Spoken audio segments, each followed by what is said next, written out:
Rich, we're 5 minutes too late. Are we too early? Oh, no. Too late, too early, too late. Rich, I love you, yeah, buddy! Yeah, buddy!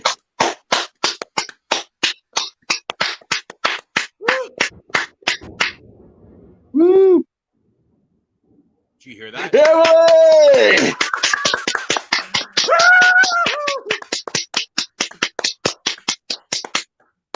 That's Thunder and Lightning joining us in Outrageous. applauding everybody. Did you hear that? I did hear that. I thought it was you. It's been raining all day. Like, look how dark it is. It is. It's pitch black, isn't it? Pretty much. It's very gray and overcast, dreary, my favorite type of weather. Yeah, I like this kind of weather. Well, that kind of weather. It's been warm here today. Very mood. Oh, it was hot all weekend. Today we finally got some rain, and oh, here we go. How does this? Somebody's it's like waiting. they timed it perfectly. I was going to say they've waited to see you to go live. I gotta take this. Can you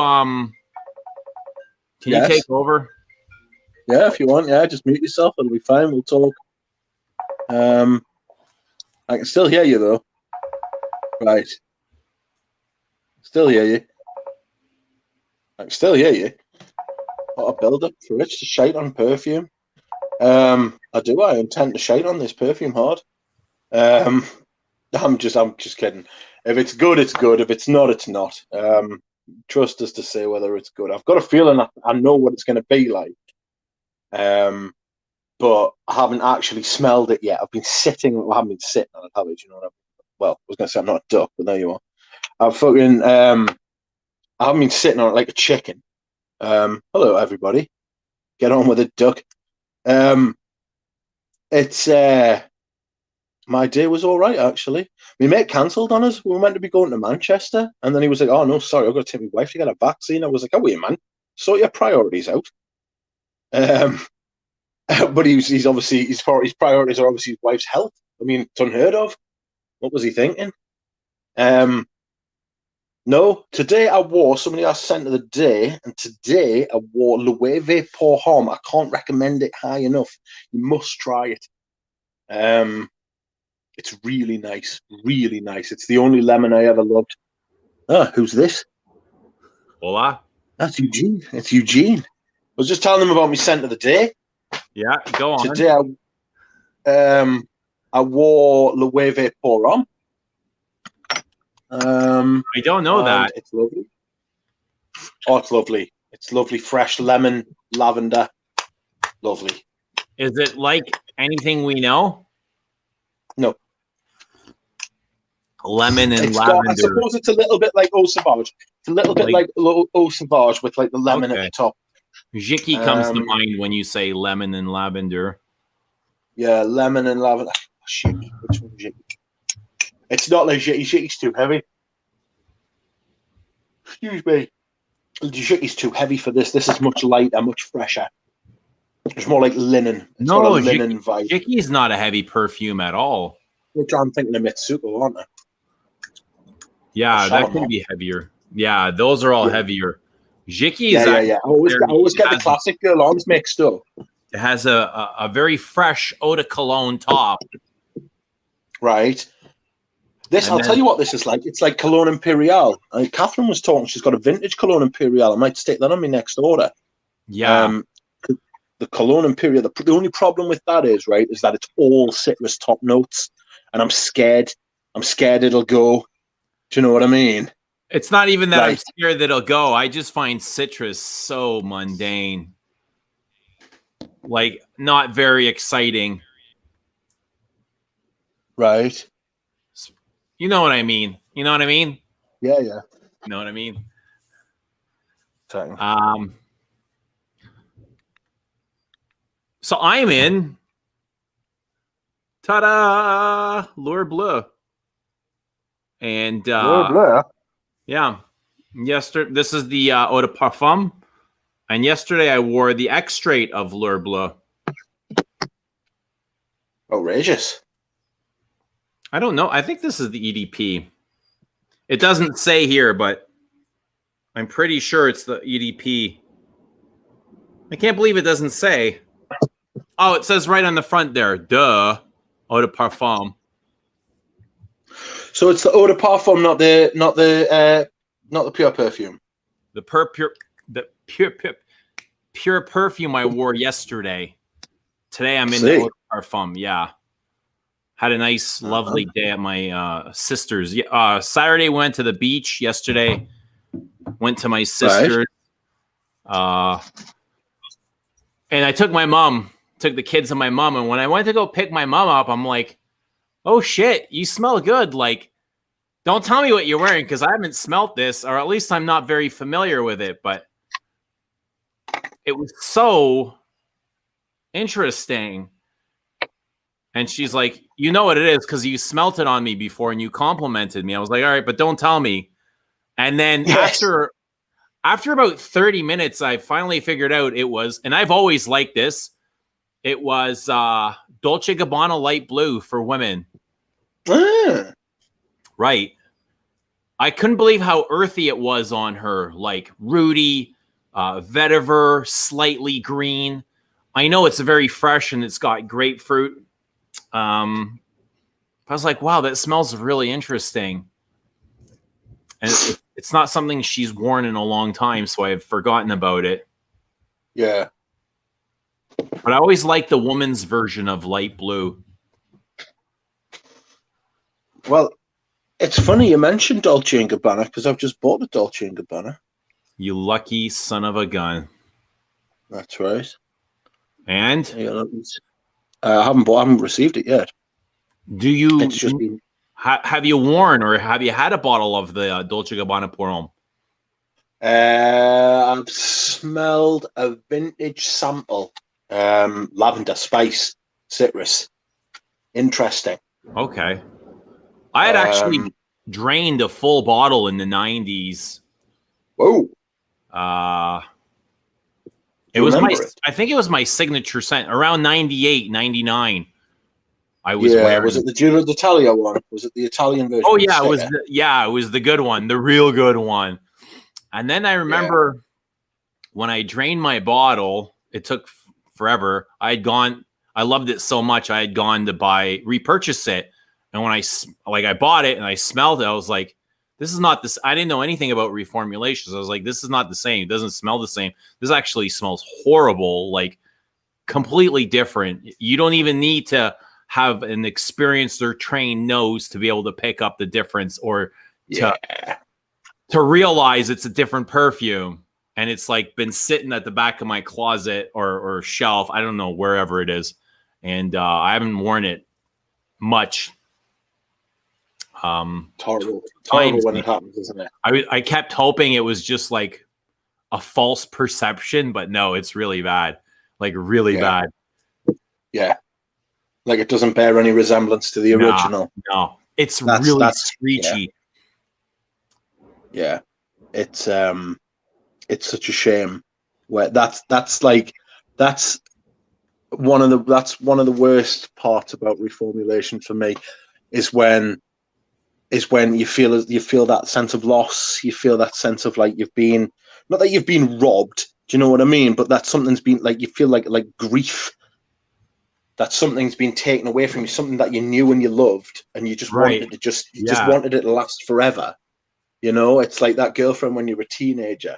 You just wanted it to last, like them first 6 weeks. You just wanted them to last forever, and they never do, and nothing ever does. So I suppose it's like a fragrance mimicking art, life in a way.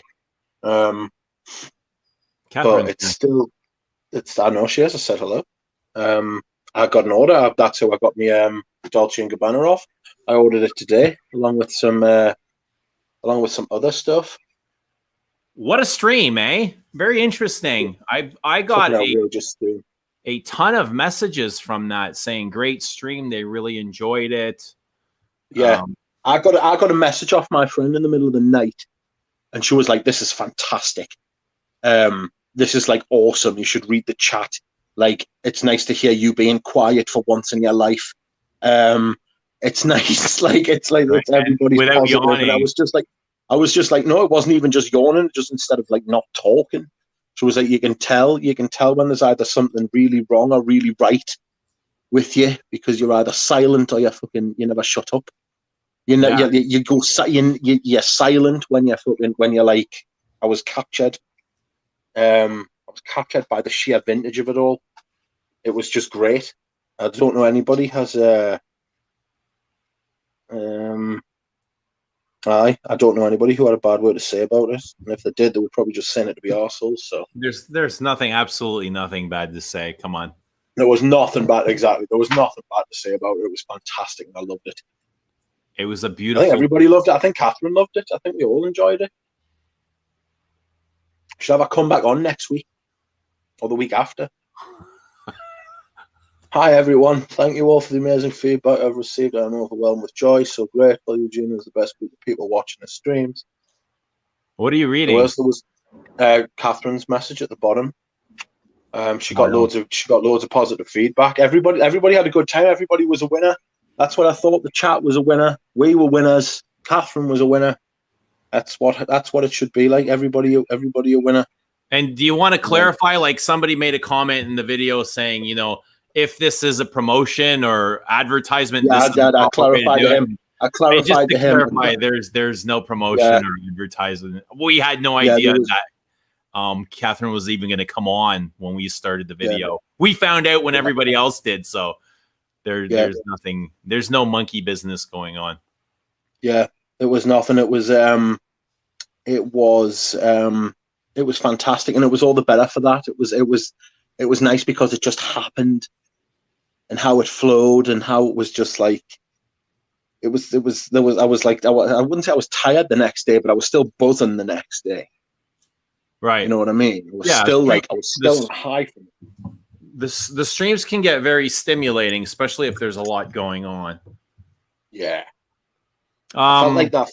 There's also loads of stuff. There's loads of stuff as well. There's loads of stuff that she showed on there that I didn't know she had in real life. Like she showed on the stream that I didn't know she had.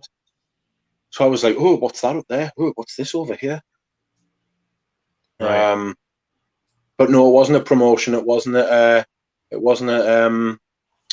collaboration. It wasn't anything. It just came on stream. We'd been threatening to have her on stream for a while. Threatening, right? Yes, we've been threatening to have her on stream for a while, and then she came on, and it was great. So somebody got the 200 ml Samsara.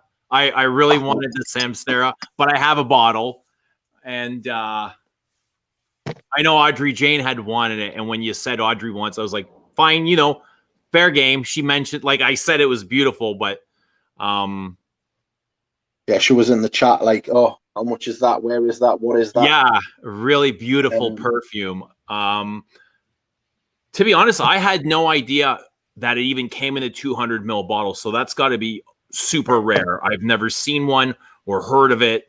Didn't even know it existed. So yeah, as far as perfumes go, it's amazing. As far as sandalwood perfumes goes, it's the best. As far as anything I've ever come across, like there's Samsara, and then there's everything else like a mile below. You know, take any one of your favorite sandalwood perfumes, be it Dries Van Noten or Santal Majuscule or Tam Dao. There's no comparison.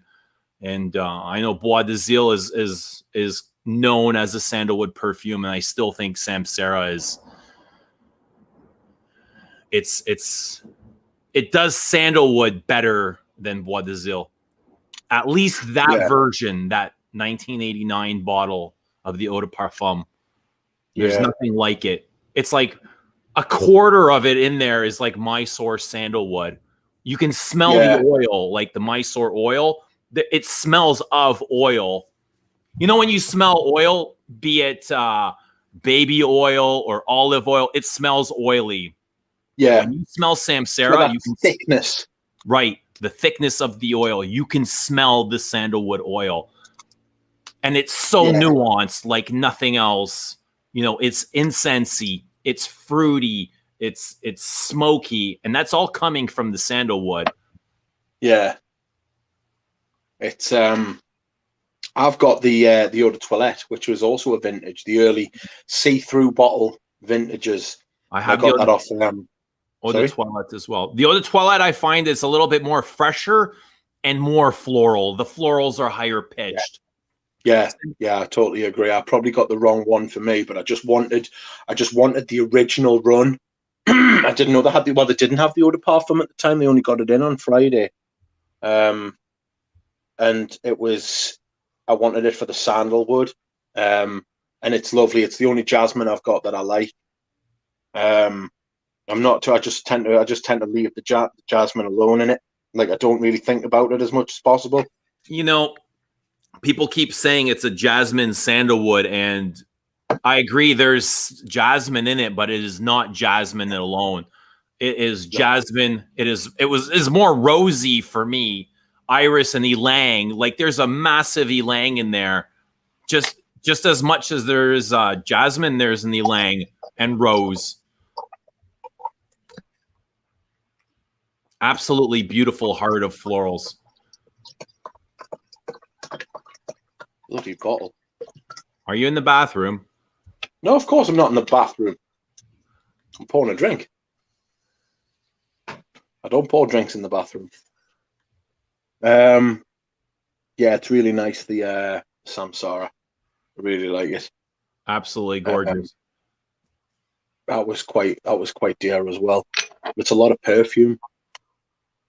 200 mil, yeah, it is. Yeah, it's a lot of perfume. Like, and we were just talking the day you'd pay more for 100 mil of a Tom Ford, and it's nowhere near as good. And you're getting 200 mil of a like an original run Samsara for that money. And I was just like, yeah, wow. And this guy right here, he was really gorgeous enough to send me a bottle of his EDT, a vintage. I think it was a vintage. Yeah, I couldn't find one. And Jeremy Hines says, I have two. I'll send you one of mine. So I believe it was Jeremy. I think it was. Oh, really? Jeremy. It was Jeremy. He sent me a few things over the years. So thank you, Jeremy. A really kind, selfless. It's because he's too busy sending them to me. Don't listen to him, Jeremy. Listen to me, Jeremy. Catherine, did you send my package out today, or is that going out tomorrow? I know I ordered it quite late in the day. Do you want to tell us what you had ordered, or are you going to keep it a secret? Or well, I got the Samsara for Audrey Jane. I got Dolce & Gabbana Pour Homme Original. Oh yes, my package went out today. I might get here by Wednesday or Thursday. So I got. She says it's already in the UPS hands. Ah, lovely jubbly. So I got Samsara for Audrey Jane. I got Dolce & Gabbana Pour Homme, 125 ml. That's for me. And then I got 50 ml of Sanofi era Opium Pour Homme, which is the original Opium Pour Homme, the Eau de Parfum in the blue casing. I got what else did I get? I got the blue, I got the silver stem. I got the silver stem Dior Homme as well. Right. How many of them? So 2. I would have bought more if they'd had more. I'd have bought them all. I'd have bought as many as I possibly could. It's absolutely glorious. I really like the 2011 version. It's really nice, but the 2005 version is just fucking one of the best perfumes of the century. Dude, they're both really good. Both versions are amazing. Yeah, I can't knock the black stem. I love it. No, I can't knock the black stem. I wouldn't like it to come across as though I'm saying the black stem shit, because it's not. It's not shite. It's really nice. And I've got 3 bottles. I've got 100 ml, I've got another 100 ml, and I've got 150 ml of the black stem, right? But I've also got. I didn't know they came in 150 ml. Yeah. They're big units though. They're hard to spray because they're big and square. Like, it's like trying to hold an obelisk. They're very unwieldy. There's a lot of people say that Jeremy Hines says he likes the 2011 better for some reason. There's a lot of people say that. It's really good.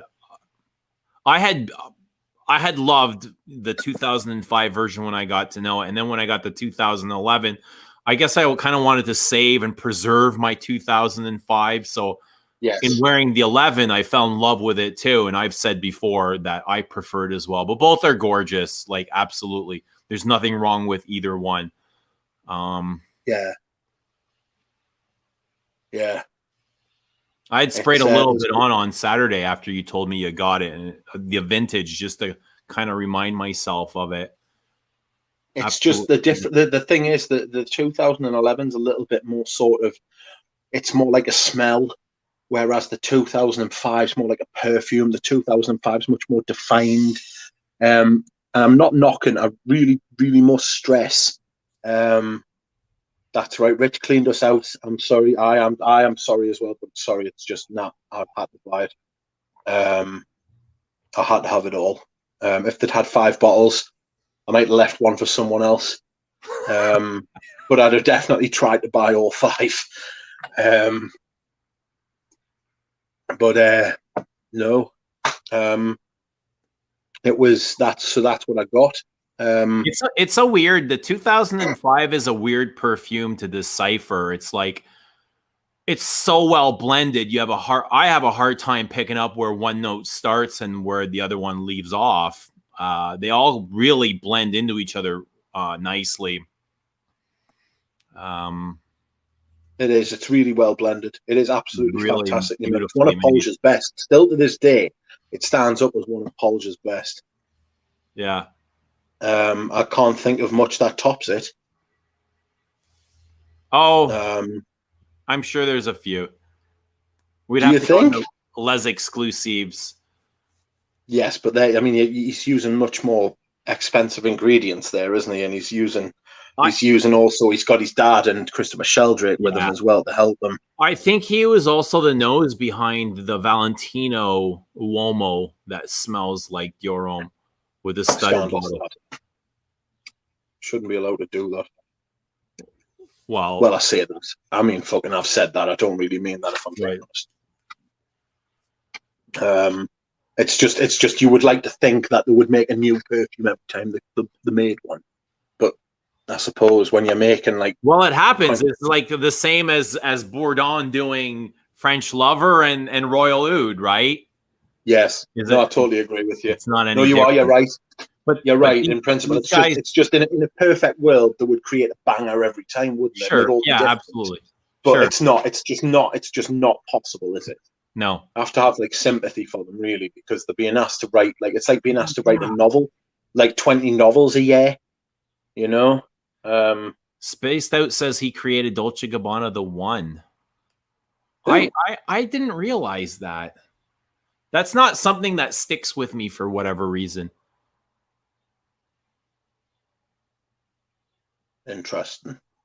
Yeah, and the same as Roussel doing Musc Ravageur and Labdanum 18th for Le Labo. But do you know what else I've got coming as well? Do you know what else I've got coming as well, which I've just remembered about? I totally forgot that I'd ordered. I've got the 2007 Dior Homme Cologne coming, the one done by Curtijon. No way. Where'd you find that? Totally forgot. I bought, can you remember a couple of weeks ago, I received a 50ml bottle of Santos, a vintage one. Right. And so I bought this, I bought this Santos off this Polish guy, and it was like 50 quid. And I thought, sod it, I'm just going to see what happens. So I bought this Santos off him, right? And as I did it, right, suppose everything was get a bottle of Better Orient off Premier Avenue, and those 5 bottles were gone. No, the way Rich works is he orders the 5 bottles first, and then he alerts everyone saying Premier has Premier had them Oriental for sale after he's bought all the bottles. That's right. No, but I bought this bottle of Santos off this Polish guy. It came perfect. Everything, the smell was great. Everything was great about it. And so I went back and I bought Dior Homme Cologne, and I bought something else as well, and I forgot what it was. I'll have a look. It should be coming this week. Holy smokes! How many perfumes do you buy this month? Oh God, I don't want to know. I'm curious. We need to see a collection video or a haul. Yeah, we could do a haul video. What I bought you. Oh man, I can't. The last thing I bought was Eden Rock, I believe. Was it? Eden Rock and the 2 Celine that Rudy had shipped over. Just Celine. I got a backup bottle. I'll tell you what I bought with the Dior cologne. I got a backup bottle of Valencia Joan Club, which is beautiful. You need to smell that. You'd absolutely love it. It's like a rose leather. So when's this package coming then?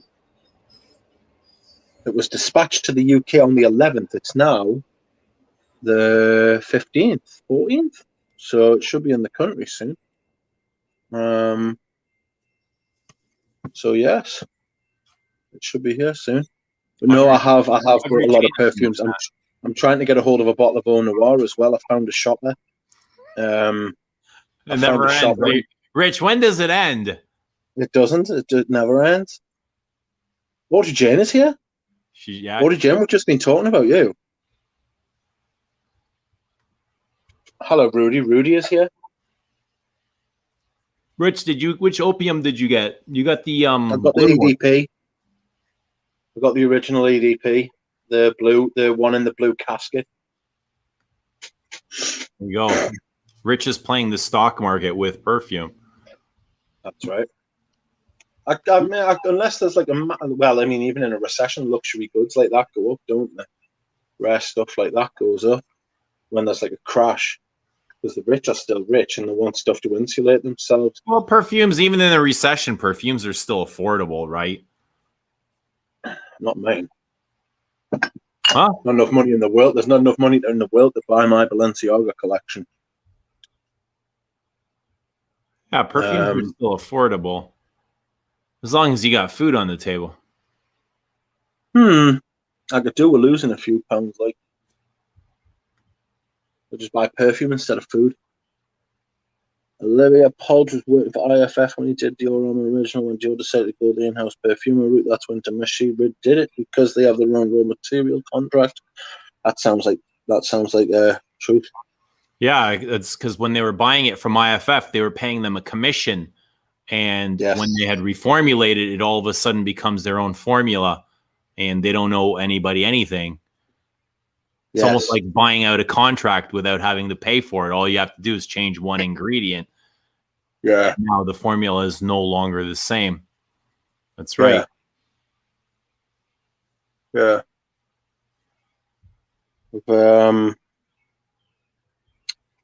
Audrey, are you looking forward to your Samsara?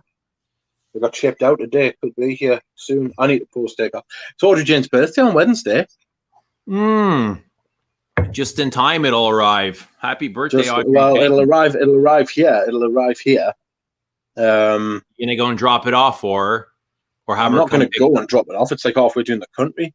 She'll have to wait until the day after. It'll be a nice like come down present for her. You know, like you get like the blues after your birthday because everybody's been nice to you, and then like it's like nobody comes after you all that stimulation is gone.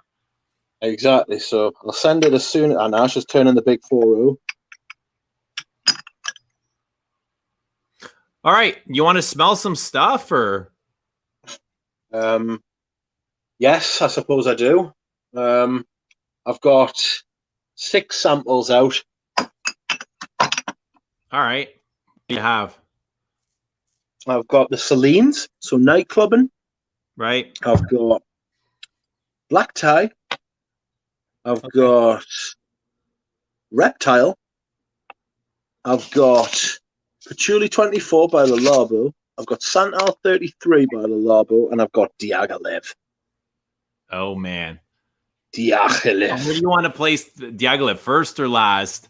I think we should do Diaghilev first because then we can talk about it longer if we get tired or if we get sick or anything. Because I know you've got a bit of a headache as well. If we get sick of each other, perhaps. Exactly. If we get sick of talking about, if we get sick arguing about. That's right.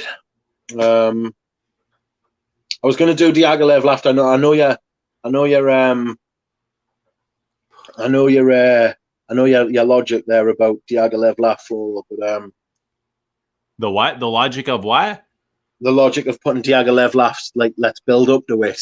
Right. But the thing is that, like, it's best to get it on a fresh nose and do it properly. Right. Let's discuss it. Let's have a proper discussion. Yeah. I see somebody from Sweden's in. Perfume, I can't pronounce that. Hold on. Perfume Samlaren. Hello. Good result for you today. The draw with Spain was a good result. It was a fucking boring match, mate, but it was a great result for Sweden. Emil Kraft plays for Newcastle, so what about for Sweden? What about the Croatia-England game yesterday? Yes, I know. That's the only reason I'm on the stream, because we won. We weren't friends if I'd lost. Really? Eh? One of those guys? I would be pretty fucking. I would be pretty resentful, like, if I don't get me. But I've got nothing to do with it. I'm just a fan, like you are. We're not players. Croatia played poorly again. We're an island. You know, we get very fucking territorial. Yeah, I thought Croatia played poorly against a very uninspired English team. Yeah, I thought we didn't play very well. I thought we were unnecessarily negative, considering how many class front players we've got. I thought we were very negative, and we didn't need to be that negative. We should be more expansive, I felt, but we weren't. So I didn't see, my guy, I did not see how quickly it reached the Doris sold out, but it doesn't surprise. Only half an hour, only Russian Musk is left. Doesn't surprise us. They're turning into a very culty. How many bottles did they release? Do you know? I don't know how many, but I was between 250 of each, probably. People have just bought them and then put them straight up on eBay. What's the point of that? To make $50? Exactly. To make like 150, 200 bucks. I don't know. That's what they do. It's more trouble than it's worth. It sounds like more trouble than it's worth. Oh, see you later, Rich. I mean, for $150 to go through all that, I don't know. Doesn't seem like it's worth it. Hello. Rich, sorry about that. Yeah, buddy. Hello. What's going on? I pressed the button by mistake. Did you fall asleep on the phone? No. I just pressed the money. I just pressed the button by mistake. I'm getting feedback from you there. Oh yeah, there's nothing here. Mike V says doesn't matter. Italy is winning it all, and that's really funny because they must have played Friday. Because I'm sitting here and I can hear like cars driving up and down the street, honking their horn, playing their stereo. I'm like, what the hell's going on out there? And I look outside and it's like cars driving by with their Italian flags hanging out the window. I was like, they must have played. The spanked Turkey 3-0 were really good. I didn't even realize they were playing yet. Yeah, they played really well, to be fair. Do you live in a big Italian neighborhood, like? What do you wear when it's 103 degrees out? Guerlain? Chanel? Frederic Mull? Hermes? Francois Demachy? I don't know. Just the usuals. The usual. That's right. I hope Rich was clapping. Yeah, I thought that too for a second. Thought that too, Yoshi.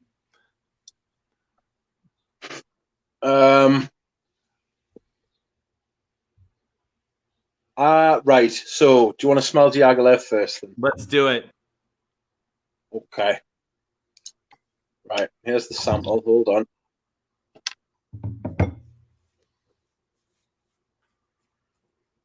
Ready? I've already sprayed mine. Oh, for fuck's sake. Right. Hold on.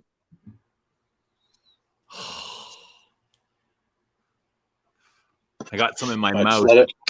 One spray. Right, hold on. So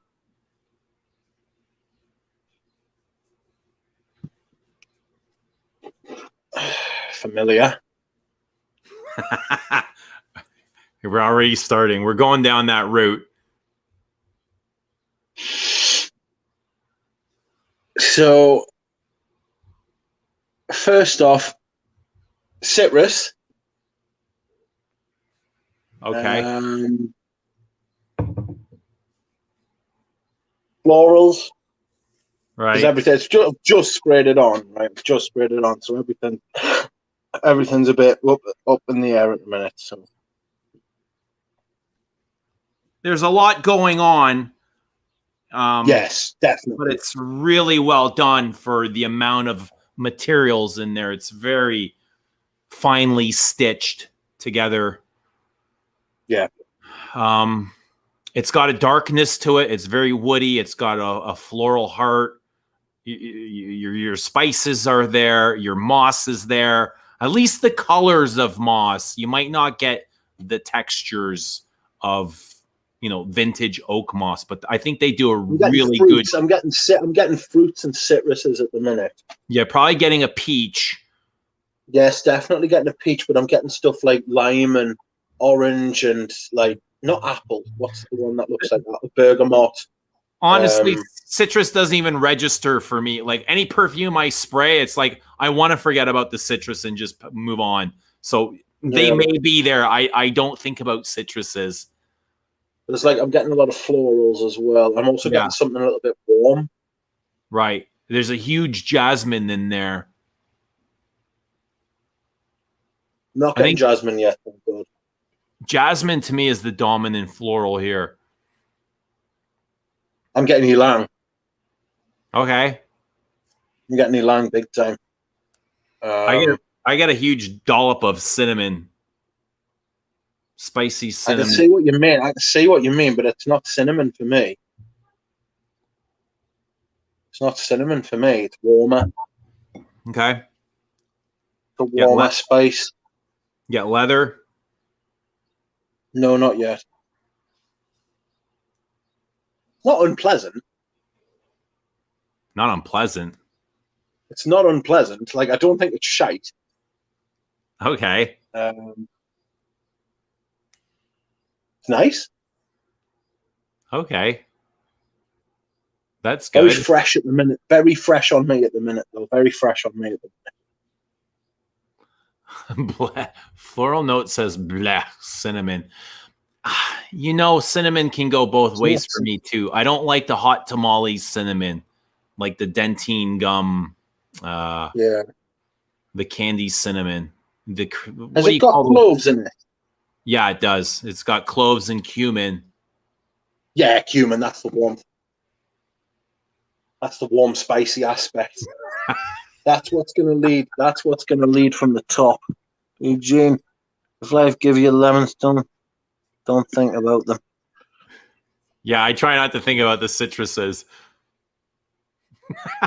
Yeah, he just said it was nice. Like, that's the best and worst thing he has to say about Diaghilev.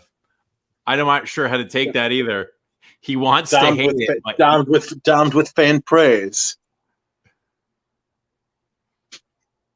It's nice. It's a little bit sweet. It's like you said there was peach in it, but there's something a little bit darker as well, like a darker fruit, like berries or something.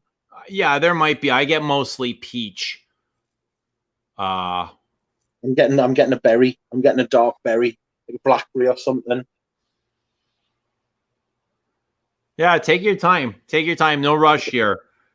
Like a plum or something. Something like dark blue. I'm seeing like a dark blue. Like yeah, it's a very dark color in the background. I think it's probably a fruit mixed with labdanum and vetiver and moss. So it's very I don't want to say grassy, but it's like forest flory mixed with leather, mixed with spices, some civet, some pissiness. But that doesn't come out until like past the heart, past the mid notes. So I'll tell you what I'm getting from this. It's like a feeling that I'm getting from it so far, right? It smells vintage, right? Yeah. Which is the type of perfume that I love, right? But there's this, like, he's made a perfume from another time. I was born in whatever smells like 2010 should have stayed there. Well, I mean, Sycamore came out in what, 1920, 1928?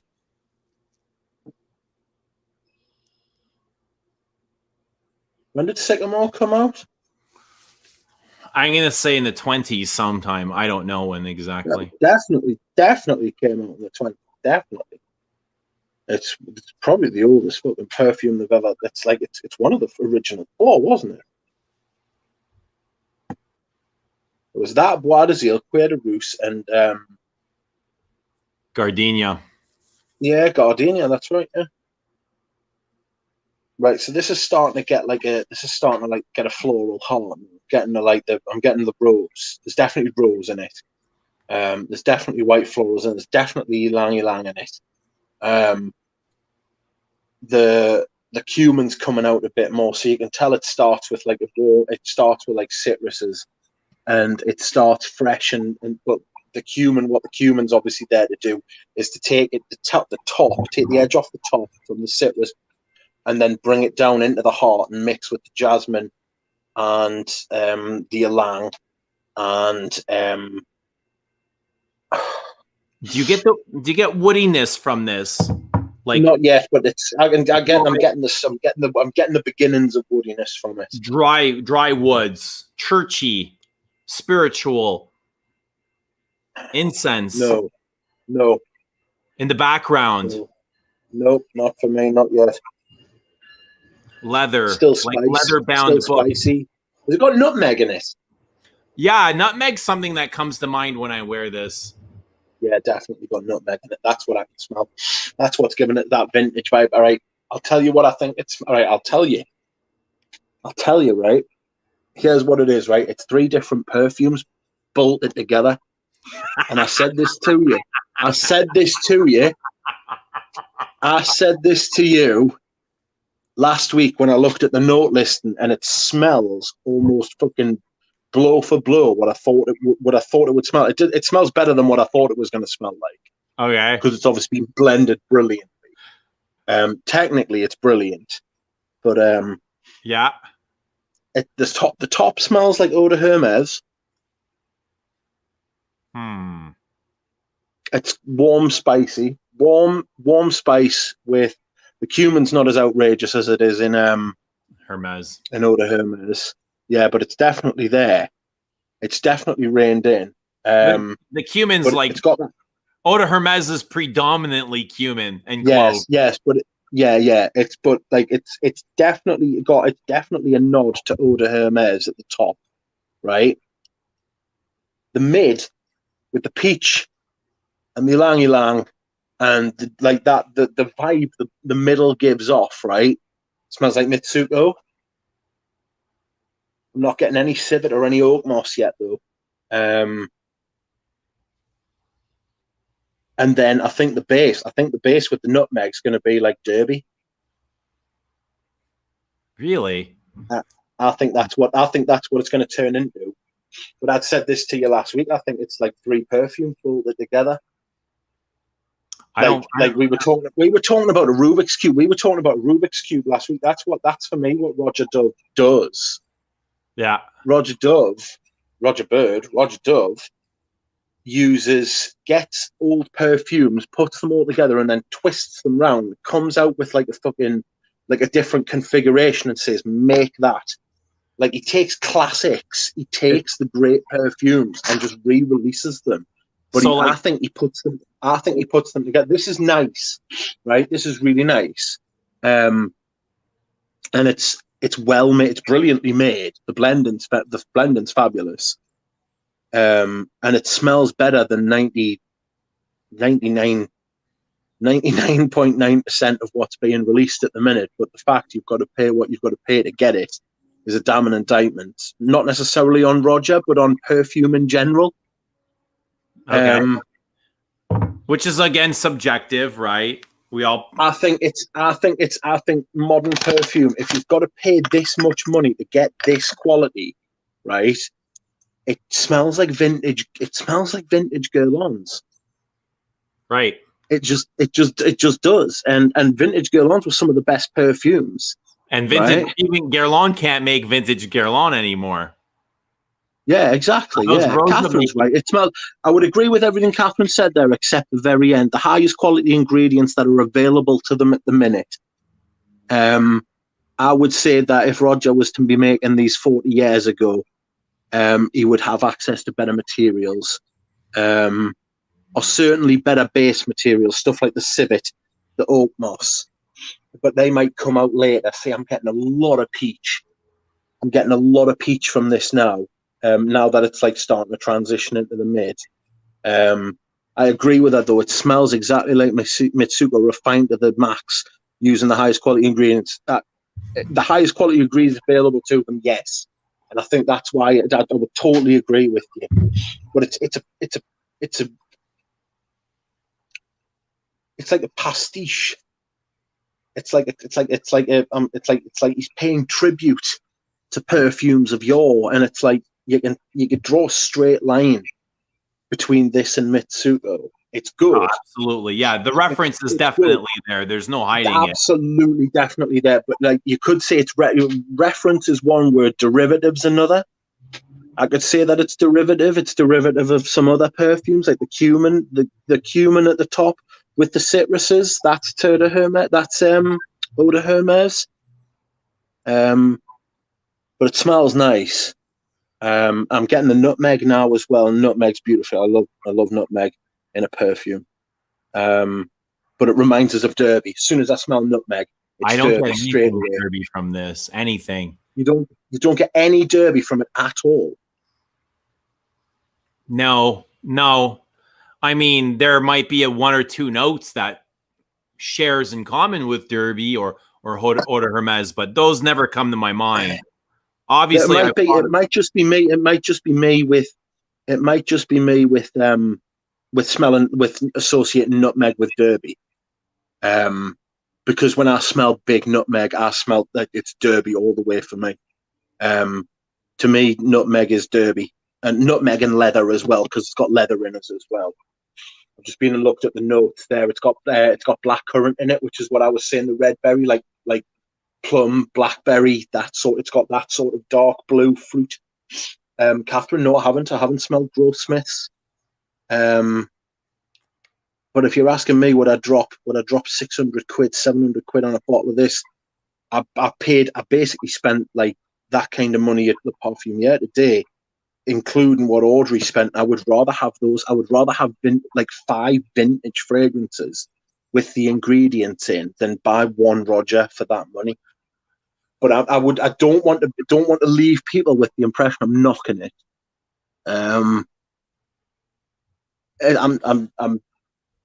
Yeah, Ramsey's probably got a point. If he wore Mitsuko for 35 years, Diaghilev's like his tribute to it. I get it. This is really good.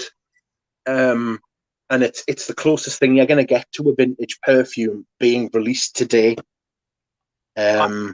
I think in less than a year, you'll have a bottle of this in your collection.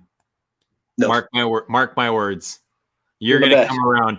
I think right now you still you're stuck up on, the whole Roja Dove recreating classics. And yeah, I was the exact same way. I couldn't let it go. It was like, it's nothing more than an ego trip, right? It's a belief. No, yeah. I get you. I know what you're saying. I was back into my older videos and I was saying the exact same thing, but when you wear this, I totally get what you're saying. The problem I've got is that while I could say, if I could get this for, I don't know, 250, 300 quid, I would consider it, and I would be considering it. I don't rightly know that I'd buy it. I'll tell you why as well, right? You bought how many perfumes today for the cost of this? How many? Right, hold on. How many perfumes did you get? right? I bought 4 perfumes today, 2 bottles of one, and then 2 others. So I bought 3 perfumes, but 2 bottles of one, right? Mitch's vintage Eugene, that's right. Oh, cancel. No, I bought that, but I didn't spend like Audrey Jane spent some money to top it up to that as well. So I didn't even spend. I spent about 3/4 of what it would cost to get a bottle of Diaghilev. 3/4. 3. Yeah, what perfumes did you buy again? What perfumes did you? I got opium. I got opium. I got the vintage opium pour on the original from 1995. I got 2 Dior silver stem, and I got D&G pour on the original, the Euro d'Italia. You got very good perfumes today, but I don't think any one of those match up to Diaghilev. No, but I would say all 4 of them were better than Diaghilev. Like I would say all 3 of them together would be better than. I would much rather have those 3 perfumes. I don't necessarily see this as being better than any of those either. I feel like it is much better crafted. The quality, even the materials used, the richness, the thickness, the storytelling, the experience. I don't know. There hasn't been a single person that I've showed this to, and they weren't like absolutely floored. They're like, "Wow!" I intend to show this to a couple of people, and I'll let you know their reactions. It's Sean's gonna have a meltdown. Let's get Sean on here. It's Yoshi says he hopes there's some vintage opium left. I believe there is some vintage eau de toilette opium left, but there's no. You have enough there. Did you really get those? Did you really get those, Rudy? Rudy says he got Pavarotti, Balenciaga Pour On, Paul Louis, and L'Envol for Men. Did you really get those? Yeah, he got them. He told me Friday he got them. Outrageous. Has he got them in yet? Has he actually got them in his hands yet? Don't know. I'm starting to get some patchouli from this. Would you believe, with the black currant, right? With the black currant and the patchouli, I'm starting to get Balenciaga Pour On vibes from it.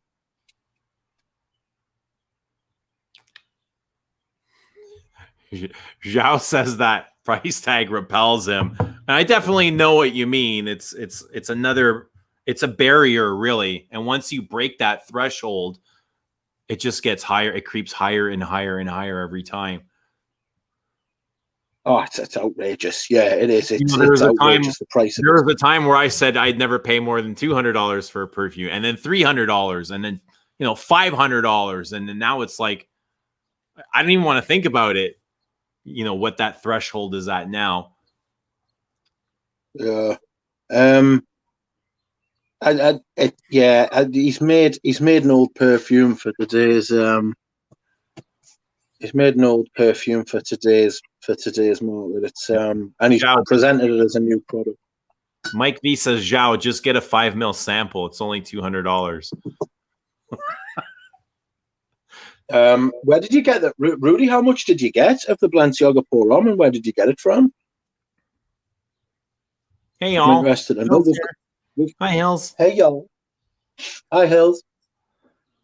Hills. By the way, 6-year-old bottle of.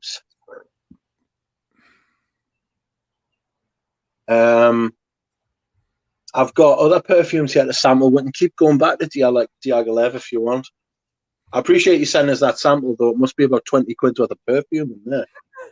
So Ramsey says, once that civet animalic base hits, the waterfowl will be calling Le Parfumé, looking for a vintage Diaghilev.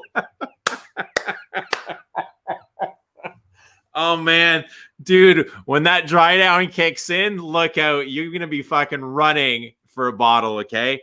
The cumin, the clove, the spice, the civet, it's animalic. Like, you want to talk about animalic? Wait for the cumin to kick in. Look out. Yeah. And that doesn't happen till about 4 or 5 hours in. Yeah. This does not stop transitioning. Right. Do you want to smell some of the Celines now? You're all I'm interested. I'm done. We'll come back to it. We'll come back to it. Like the leather used in here is insane. I love this style of leather. Yeah. The green notes, the moss, the fruits, the spices, the woods. It's like, oh, how many notes are listed in here? Oh, there's got to be about 30, 20. Yeah, that's what I'm 30. thinking.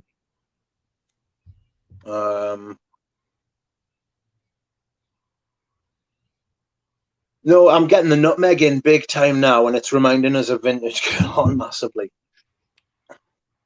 Vintage Guerlain? Vintage Guerlain, big time. Yeah, you got to remember, like, Diaghilev.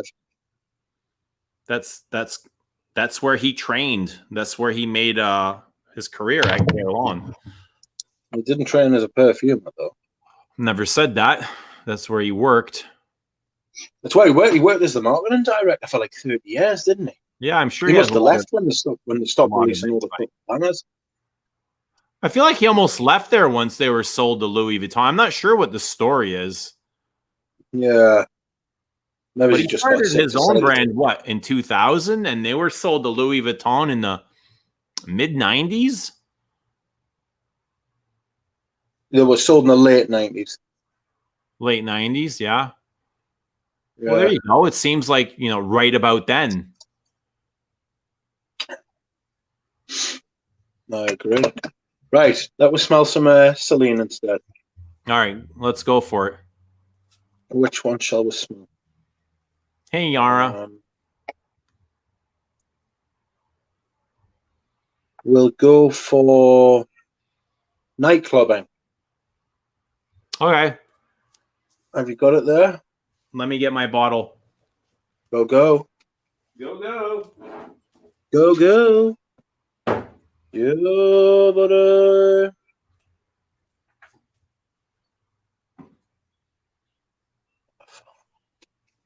What else did you say? Patchouli 24? No, Patchouli 24, Santal 33, Reptile, and Black Tie. Okay. Give me a moment. Did you spray it yet? Nah, haven't sprayed any of these.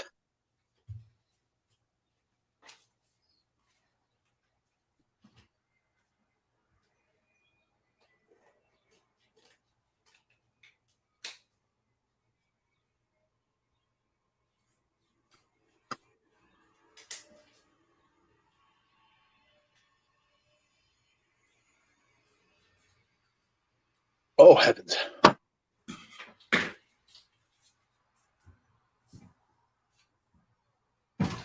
Yeah, I've got to be honest. Rudy says just throw Santal 33 in the garbage. I've got to be honest. I've smelled the labels before and I wasn't impressed. And the fucking price tag's outrageous. The price tag's absolutely scandalous, really. I used to wear Tommy Hilfiger when I went clubbing. By the way, my first live stream and I scored vintage chorus Atkinson Rockbed. Businessman and Atkinson Duke from the Perfume year today. Thanks for the intro, fellas. They are awesome. Yes, fantastic, aren't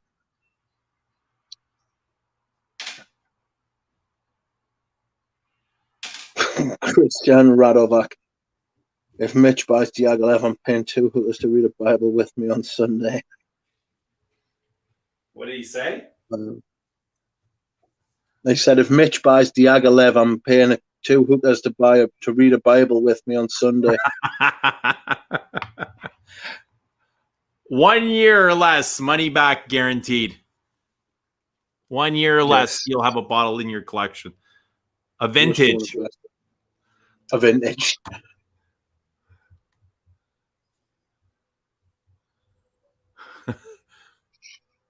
How much I was thinking about that vintage Duke, but I think it would just sit there and do nothing. Maybe when the winter comes around, I might order it. I don't know how much it is. How much is the vintage Duke, Catherine? This is in the chat. Can't have this one turn into the Perfume stream again. We've got one planned. Excuse me. We've got one planned in the next week or two. We do. We do. News to me. Right. Oh, sorry about that. Thanks for filling me in, though. Okay, so let's. That's all right. Now, what are we smelling here? Night clubbing. Night clubbing. We'll go night clubbing. Okay. Ready? Got it. Woo! Go ahead. Vanillic. Yeah, in the background. I get vanilla. I get an impression, a shadow of vanilla. Lurking. Right. Right. Very dark. Not very dark, but dark. I find it dark. Spicy. Yeah, I got a bit of spice. It's got that. It's got like an irisy, not a waxy iris though. It's got a sense of what's it called? It's the Creed. Royal Oud. Galbanum. Yes, that's right. Yeah, that's the top so note. Galbanum. Yeah. Like definitely. a sticky green galbanum. But I also get something that reminds me of nicotine. Have you smelled this on someone while they were smoking before? No, on myself. I smell like I just extinguished a cigarette. Almost like an ashtray.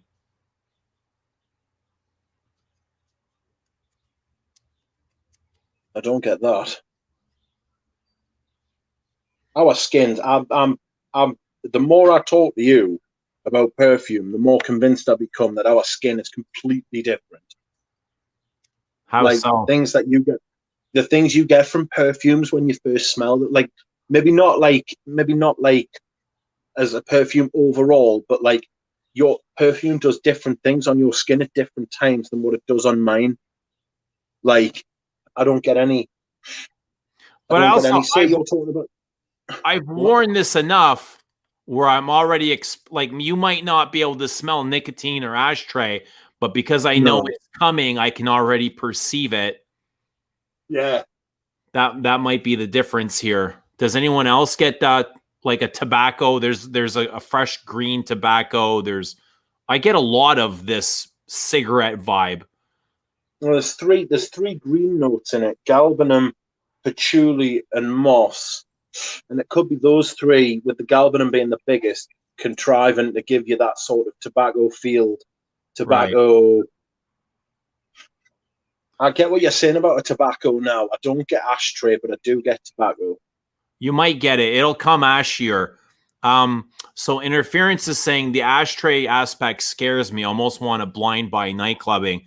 Let me say that as much as it sounds like an ashtray, nicotine, cigarettes, tobacco, galbanum, and as disgusting and off-putting as that can sound, to me, I find this very warm and comforting and something I can wear laying in bed reading a book. This isn't necessarily a fragrance I would choose to go to a club to smoke cigarettes and to have drinks. This is very, very calming for me. I don't know what it is. It's got to be that warm, creamy vanilla and those sensual musks that come out, but I don't find anything vulgar about this. There's nothing. Something quite not sweet, but like a smoothness. The vanilla's more smooth than sweet. It's very smooth, and this eventually turns into a powder bomb. It's extremely powdery, and I always find powder very cozy, very cuddly, somewhat romantic. It's not romantic. I don't get that much galbanum from it. Like I'm getting much more sort of iris vanilla, like a smooth iris, like a soft iris, almost like almost suede-y. Sweet suede. A little bit of sweet suede. Yeah, yeah. I think it's really nice. There might be even like a touch of amber in here.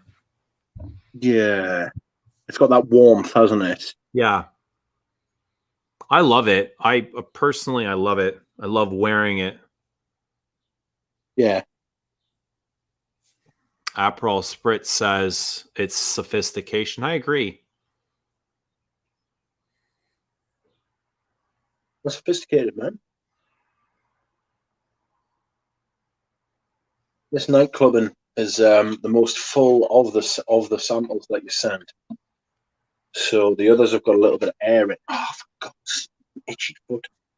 So it's like there's a lot of fans of nightclubbing here, which I'm glad to see. I'm glad to hear. yeah. What other of the Celines do you guys like in the comments in the chat?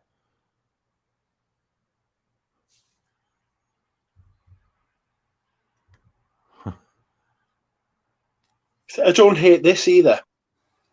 Right? No, I don't hate this. What do you think of the quality? How much is it? I don't remember. The quality's not bad, but I wouldn't like to pay a lot of money for it. Well, you don't want to pay a lot of money for any perfume. Well, no, you're right. Not you, but us. We don't want to pay a lot of money for perfume. Yeah, like nobody wants to pay. Somebody's asking Diaghilev or nightclubbing. Diaghilev so far, but I don't dislike nightclubbing. I don't dislike nightclubbing. I just feel as though it's like a better refined vanilla amber. There's a lot of vanillas out there. There's a lot of vanilla doing the rounds at the minute. Yeah. And for me, you've got to do more. I mean, obviously you've got to wait for the dry down, and you've got to wait for it to like age on your skin and wear it a few times, which I'll do. But I want more. I want more than what I'm getting from this so far. Right, we'll try next one. We will try reptile. No, black tie. Reptile, black tie. Have you got black tie there? Go ahead, spray it. Let me look for my black tie. I don't know where it went. Fuck. That went straight to the back of my throat. I'm not sure that's the Perfume's fault, but it did just try to choke it. I'm right here. I can hear you. So whenever you're ready. Oh, God. Right. I just need that to just dry off a little bit.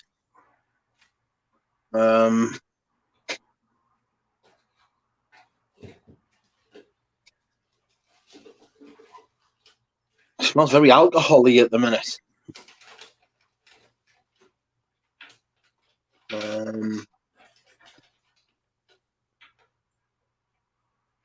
How would you call a perfume black tie?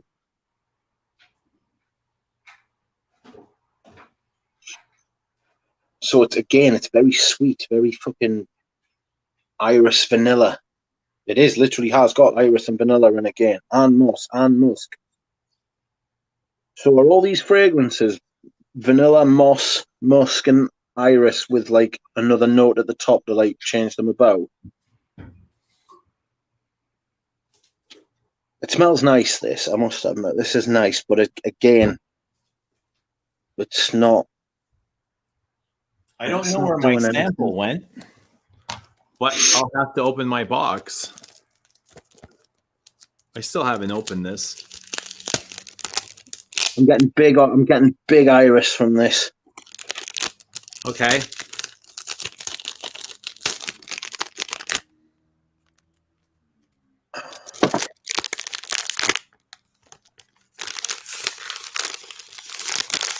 Are you familiar with, well, you smelled Eau Noir last week, right?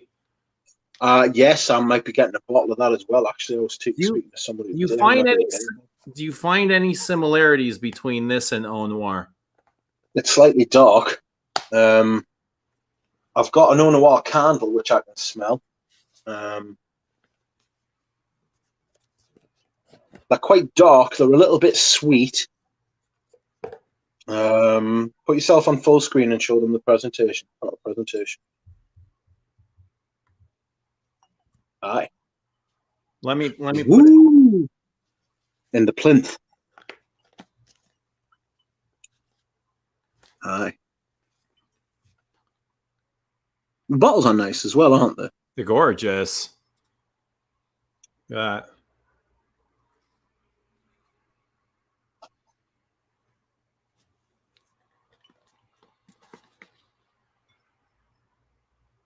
Oh.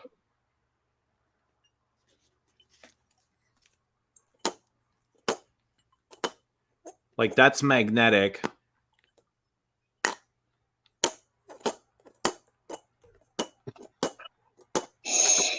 Oh no! Wow, strange perfume. So black tie, I thought it's more of the vibe rather than the smell of black of Eau Noir that I get. That's similar to this. Okay.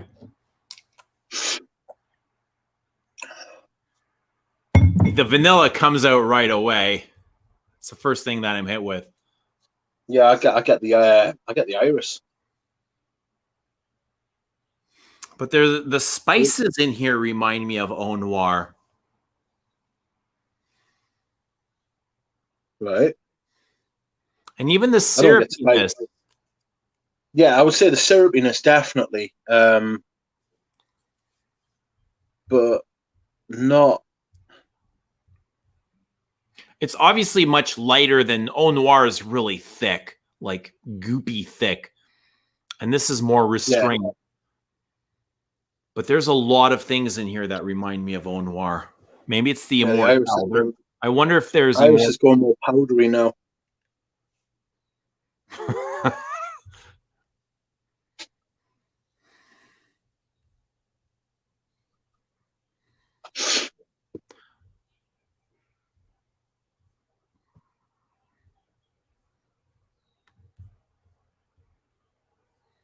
Oh, these are quite powdery.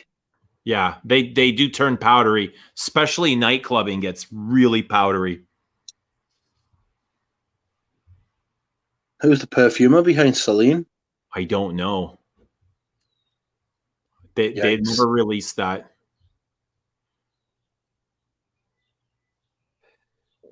Where did you get it from? Parfume Samlaran. Sorry, I'll get that. I'll get your name one day. Don't worry. Where did you get your bottle from, if you don't mind us asking? I'd love a bottle of Eau Noir. Perfume or eau de cologne. I had the chance of a bottle of the eau de cologne, the original release, but shut it. I just thought, it had half been used, and I just thought, I'm all for vintage, but I think that might have just gone a bit shit. Do you get lavender from this? No. I get a slightly purple vibe from the iris. Yeah, the iris and vanilla are definitely there. But it's spicy and sweet as well. But a restrained sweetness. Scents and smells. I'll send you an email if you like. I've got a contact for someone for some Eau Noir. I was speaking to her today. I think you've got to wait for it to go back to France, but have they not had enough bathtub sandwiches? Have they not had enough price hikes? I think they've gone up $100 since they've been released. Who? What? These Celines. Fuck off. I'm pretty sure. I think they were when they originally came out, they were at $220. That's a good shout for Catherine. Catherine was asking me what niche perfume brands she could look into getting into the shop. And somebody here saying Celine. You might be able to get Celine. You can get Celine. No, you can't. They're very exclusive to their own shops. All right, so they don't want to sell. They're like the Chanel Les Exclusives. Not anybody can carry them. You can only get the Les Exclusives at a Chanel counter, or the Dior Privé are mostly sold at a Dior counter. Yeah. Here in Canada, we don't have a Dior counter, so they let Saks carry them. Yeah. Catherine, don't carry Roja, for God's sake. Yeah, get Roja. Don't get Roja. I've got to be honest, these aren't really impressing us that much. You don't like them. Not that I don't like them, they're pleasant, but I'm not. I wouldn't lose my shit over them at all. I think they're beautiful perfumes.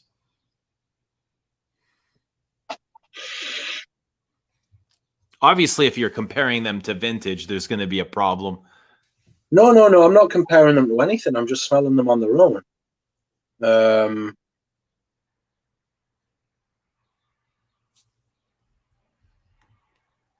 Soft, powdery, like a little bit sweet, a little bit vanilla. Like that's probably the best way of putting them. They're a little bit vanilla. Dry. They're dry. Yeah, they're just a bit average. They're just a bit average for me. They don't like vanilla's a very average thing to base your perfumes on. Yeah, and vanilla runs throughout a lot of these. So if you don't like vanilla, stay away. It's not that I don't like vanilla. It's just that I think vanilla's. There's not really much left to be done with vanilla, is there? We'll try the next one, Reptile, because I'm interested in that by the name. You know what they remind me of are the vanillas used in Guerlain's exclusive line. The arts, right? You know, like Spiritus Double Vanille. Do you like that? Or Tonka Imperial, or Angelique Noir, or Queer Beluga? That's what they feel like and smell like. Yeah, they have the same feeling as those. Got you. So we'll smell these next. Okay, what do you got now? Reptile. This is the last one. What kind of perfume is this?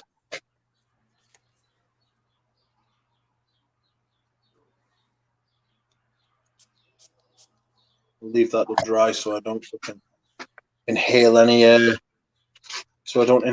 alcohol.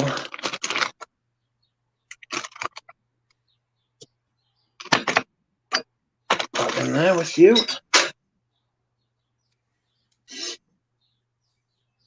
That's strange. Spicy, peppery. I'm hit with a salt note right at the top. Yeah, I get what you're saying. Like a salt water sort of, like a swimming bath sort of vibe from it. Yeah, like a salty ambroxan mixed with some kind of orange. I think I like this one the most. Like straight off the bat, I think I like this one the most out of what I've smelled so far. It's definitely more different from the other two. I sort of get why they call it Reptile. Why is that? Because it's got that sort of like skin sort of vibe, like scaly skin. Scaly, yeah. Like a scaly skin. Totally get that. Oh, I get big pepper as well.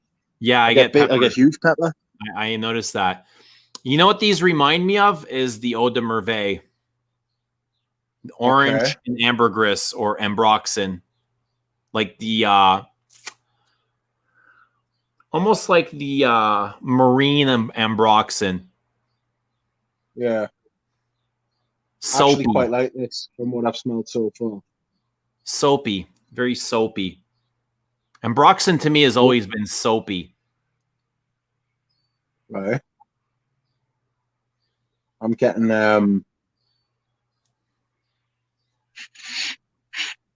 yeah, this is Reptile. Do you know what this smells like? I don't know if you've smelled it, but it's got a little bit of black pepper, like the pepper in it's giving me This Is Him by Zaragan Voltaire. If it had vanilla in it, would be a total write-off. I can't smell vanilla. If it has got vanilla in, I can't smell it. I don't smell vanilla either. I don't have Reptile, Rudy. I'm spraying from a sample. It's quite nice, actually. You like that? Yeah, I do actually. It's not bad. That I'd like to know what it smells like as it dries down, because leathers are one of those things that can do strange things when they're fucking drying down. You know, I don't get leather from this. At least I don't get the perception of what the perfumer is trying to do here. I get mainly ambroxan, like a clean, soapy, and that's kind of the problem of knowing too much is you look past what the perfumer is trying to convey, and you're wondering, you know, what have they used instead to build an accord? Yeah. And it kind of ruins everything for you.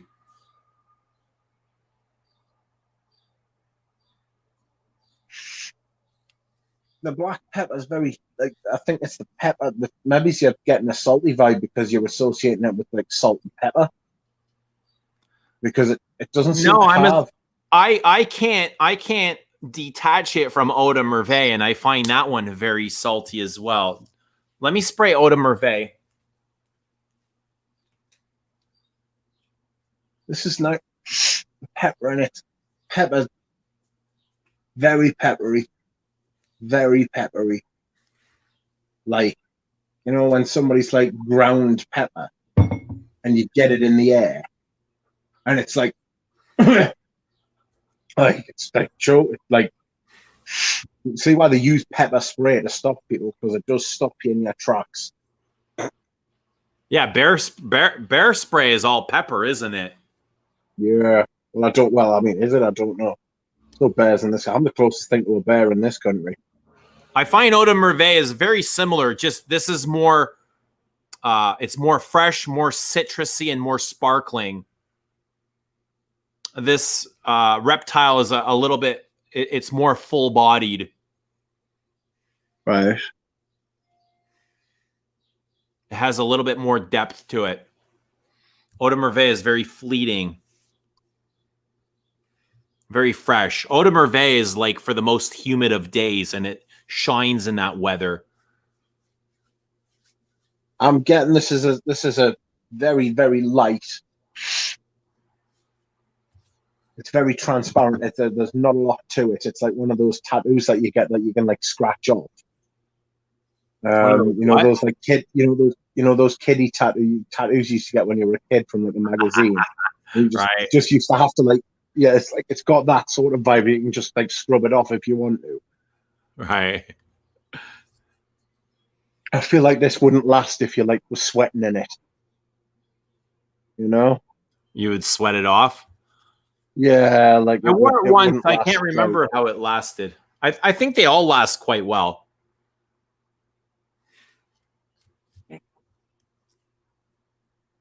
All right, let's move on. What else do you have there? I've got. What else have I got? What else have I got?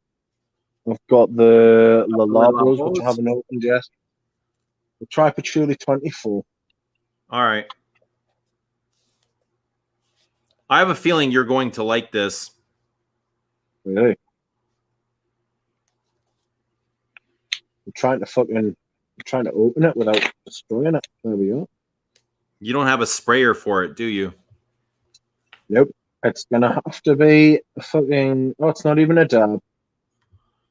I haven't tried the Earth Parfums yet. Do you like them? The motherfuckers! It's not even a dab. It's just a bottle. It is a dab. It's not. There's no dab in it. Oh, there's no dab stick, right? It's just a vial. Oh. Maybe because they're vial. It may be because they're vial. You're right. Oof.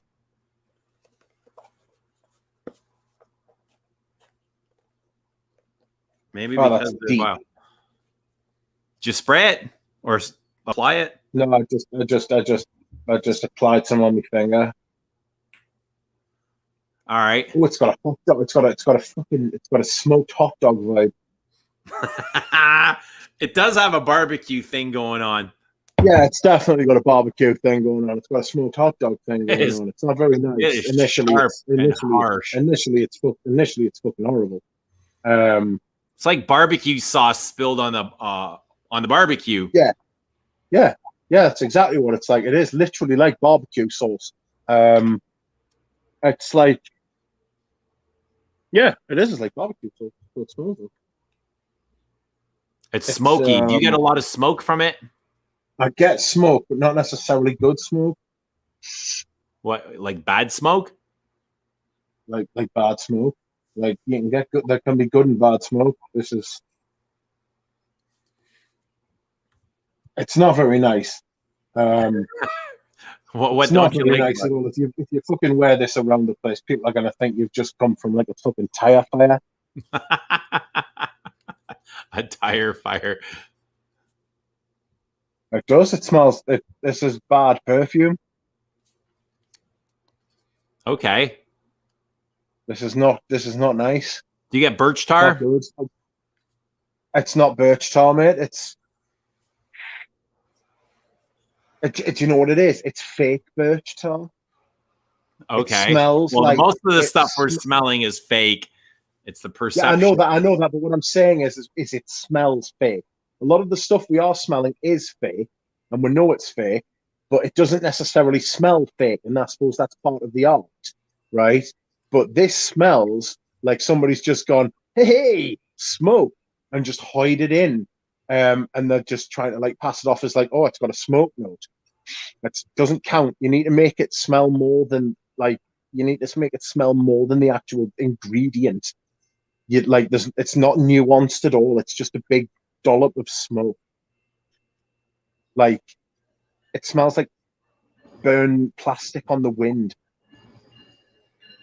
Do you get patchouli at all? Fucking very, very, very far away.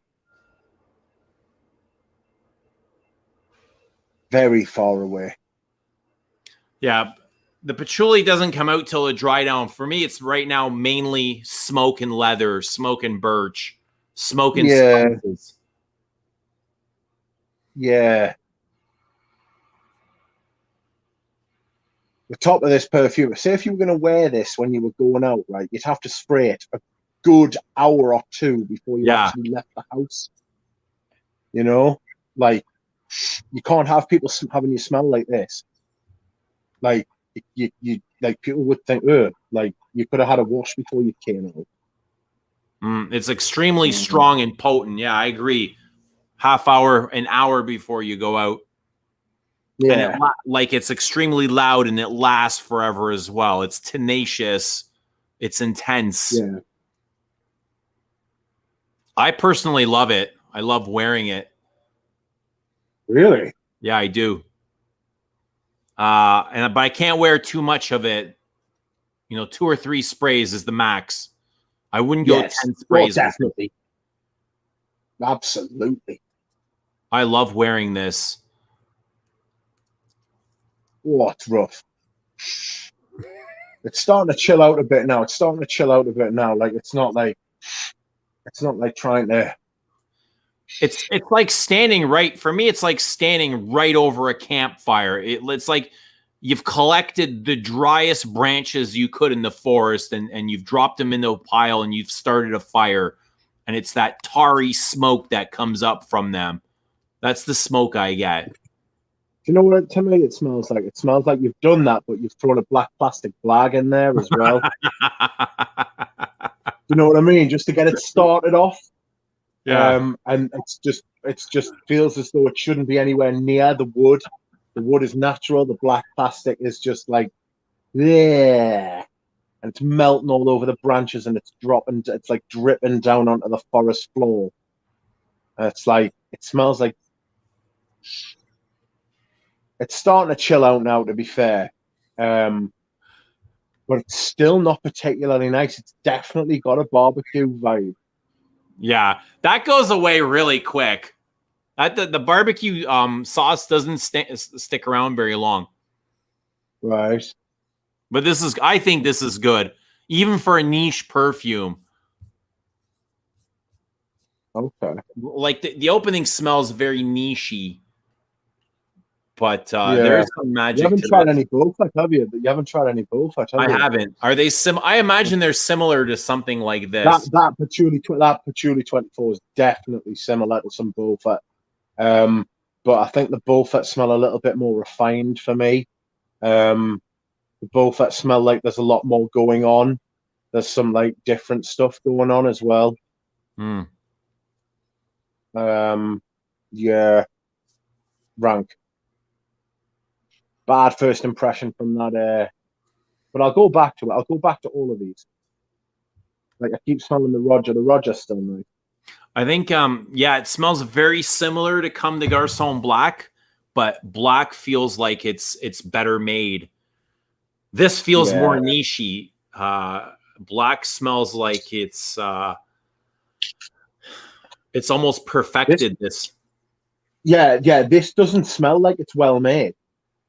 Yeah, it's very rough. Like, very. Yeah, it's very rough. It does feel like somebody's literally just gone, oh, I'm going to throw some ingredients in and then just say perfume. Yeah. Like, right. It's not. Well, I'd love to know who knocked them up.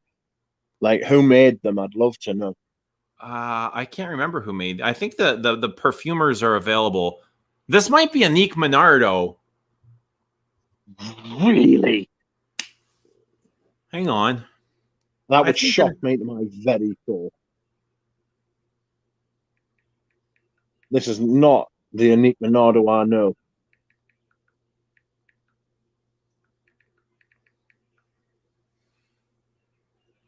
Oh, Anik Goutal. Somebody says Fuck Anik off. Goutal. It's not Anik Goutal. She's dead. She's been dead a long time. Anik Minardo. It is. Is it really? According to Fragrantica, it says Anik Minardo. Right, Top Patchouli, birch, and styrax. Base note is vanilla. I don't find this sweet. I've heard people say this is way too sweet for them. I'm like, sweet? I'm overwhelmed by all the smoky, woody notes where I don't detect any sweetness from this or very minimal. And I'm surprised when people call this too sweet. I don't get sweetness. It's like a hint of vanilla, like the smallest, blandest vanilla. It's not sugary sweet at all.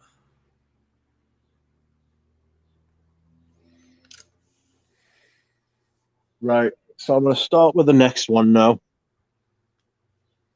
Which actually, I'll tell you what I'm going to do. I'm going to go to the bathroom first, and then I'll come back to smell Santal. Well, I'll let them know what's next if they don't already. Yes. And it's this Santal. You better get your aspirin out or your Advils, because if you thought Patchouli 24 was strong, I think this is stronger. At least headache wise, this will give you more of a headache than Patchouli 24. I don't think Patchouli 24 has ever given me a headache, but Santal has many times.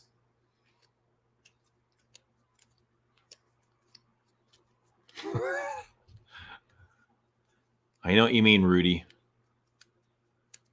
There's something harsh and bitter in here for me as well. And it hits, like, even smelling it from the atomizer, it hits in the back of the skull like this.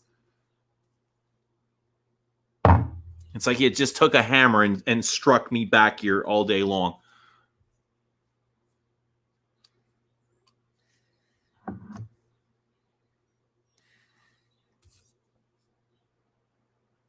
And as loud as Patch 24 is, I don't get, like, and it's rough and there's nothing smooth about it. It's never given me a headache. I love the way it wears. I love the way it feels.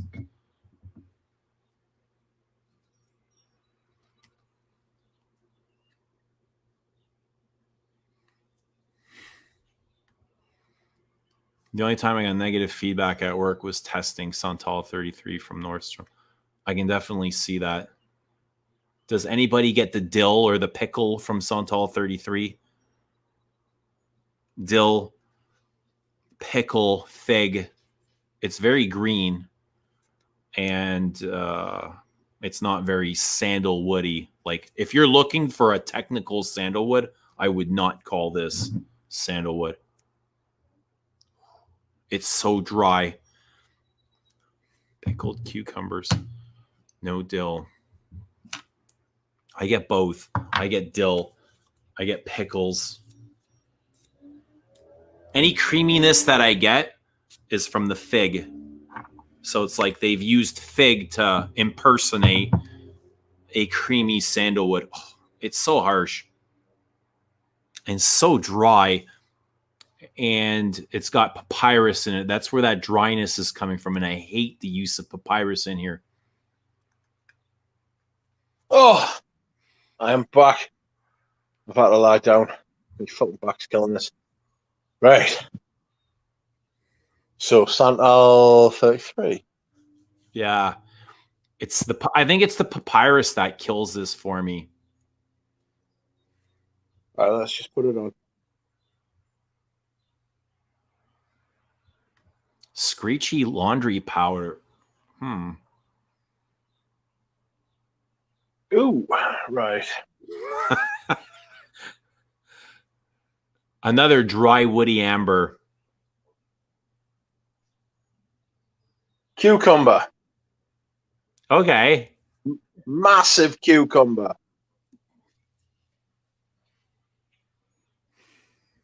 Massive cucumber. Big cucumber. Right. Little bit of ambroxan.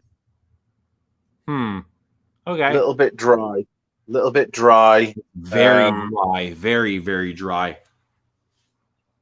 A bit salty, like somebody's put a lot of salt on a cucumber. Leathery. A little bit fresh. I wouldn't describe Santal 33 as fresh, but I get what you mean. Okay. It's that greenness. Huge. Yeah, that huge. And I think it's that headache-inducing aspect of it that I wouldn't consider this fresh.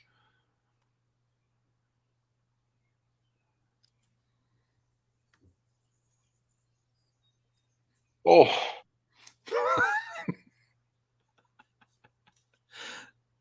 It's. Do you know what it is, right? Do you know what it is? I know I say this a lot, right? And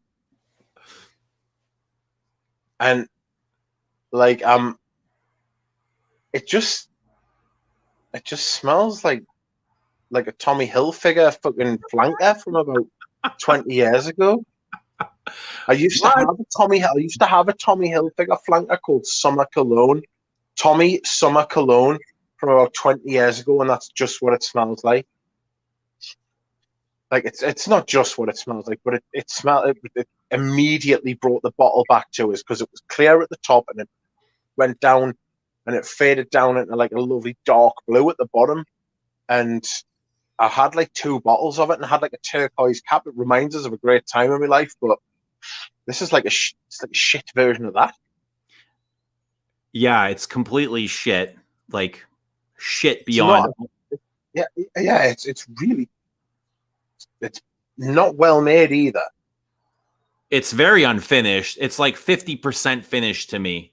It's missing all like the bridging materials. All the gaps need to be filled. Yeah, there's huge gaps in it. It's like a colander for like your food, you know, like it's like a strain. Yeah, like you're playing Super Mario Brothers and you're jumping from brick to brick. The bricks aren't attached. The bricks are the notes, and you're jumping across. Yeah, You're jumping. You know how things are kind of powdery and they all kind of blend in together. Here, it's like you got to jump over to the next note. They're very sharp and they're obnoxious and screechy and unfinished. Yeah. This hits right in the back of the skull, though. Like there's something in the brain that immediately just triggers, like, I don't know, some kind of self-defense mechanism. I don't even think it's that. I don't even think it's worth that. Like, I just think it's shit. Like, I don't feel as though I need to overthink this perfume. I think it's very plain. I think it's very simple, and it's not very good. Right. It's extremely dry, like dry wood, dry. If you're to go into a forest and a tree had lost all of its bark because it's been so dry, that's what it reminds me of. And that's from the papyrus. I think there's some cardamom in here as well that dries it out even more. I'm just looking up the notes. Part of it makes me want to vomit too. Like when I smell this, I want to vomit. Like it not only gives me a headache, but I want to throw up. And the more I hate it, it's like I'm drawn to it in a weird way too.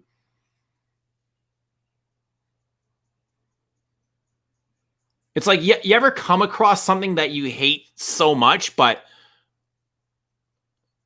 you can't stop thinking about it? Yes. But I'll tell you something, the perfumer for this is the same perfumer who made loads of the Zegnas, the Zegna private line, like Florentine Iris, Indonesian Oud, Italian Bergamot, Javanese Patchouli, Sicilian Mandarin. He's made a lot of perfumes for Avon as well, mine. So he made Precious Heart for Guerlain. That's been discontinued. I think that survived 1 year, Precious. Most people don't even know what it is or smelt it. But if you're interested, I know Le Parfumier has a bottle. I saw it the other day. Le Labo, he's made 15 Le Labos. Jesus. So he's made By Rose 26, Chicago, Benjoin, Moscow, Colette 19, Colette. Yes, Rudy. 20, Colette 25, Colette 34, Iris 39, Limonette 37, Musk 25, Santal 33, Tobacco 28, The Noir 29, and Elan 49. Marc Jacobs, he's made a couple of flankers for them. He's made a few for Michael Malul, who have been getting a bit of play on YouTube, and I don't know why, because they don't sound very inspiring. He's done a couple of Oscar de la Renta, Paris Hilton, Rihanna, Sarah Jessica Parker. I need some water after smelling this. Ulrich Lang, Zara. He's made a Zara. Sorry, Frank, mate. Couple of bad perfumes, yeah. Like I don't really like. I just sort to me, this sort of just like reinforces. Like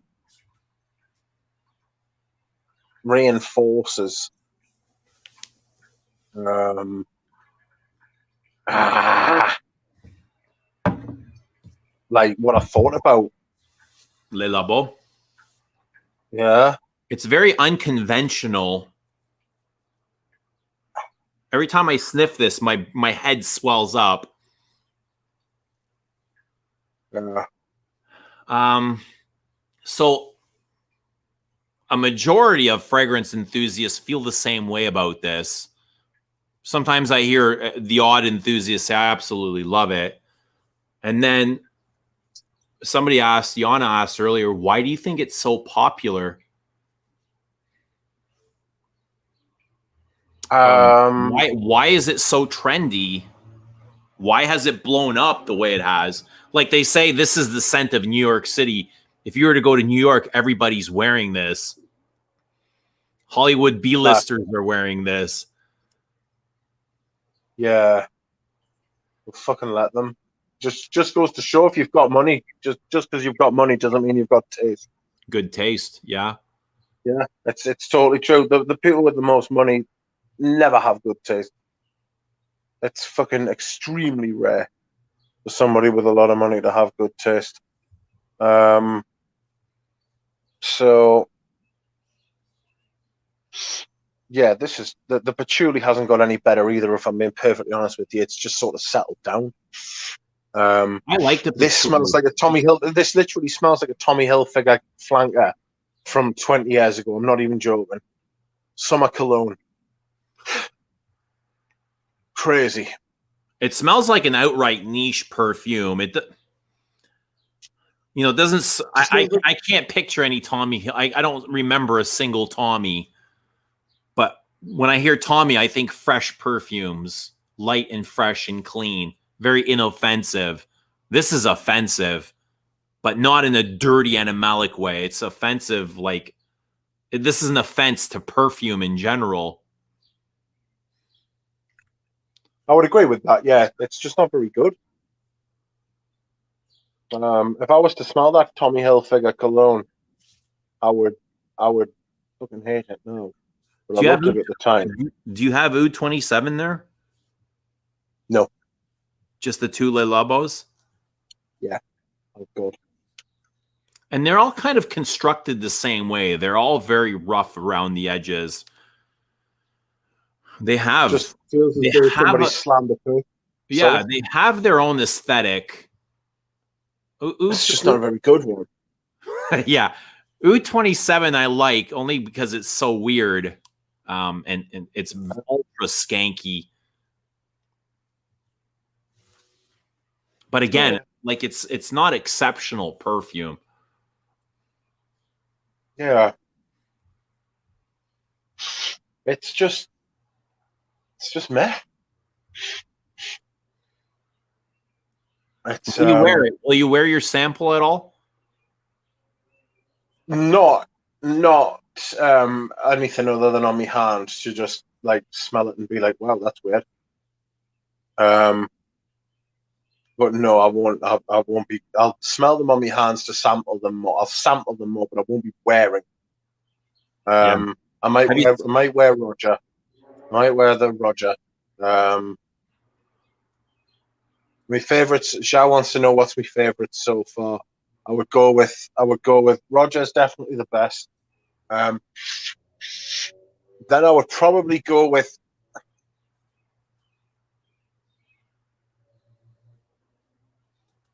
Hold on. Then I would probably go with the Black Tie, then Reptile, then Night Clubbing, and the two Le Lobos just don't bear, just don't even score. It's just cucumbers on a bit of wood. See, I got dill and pickles. I don't get pickles tangy. This isn't tangy. It's just so dry. Like, I don't know. The dryness it's like a punch in the head.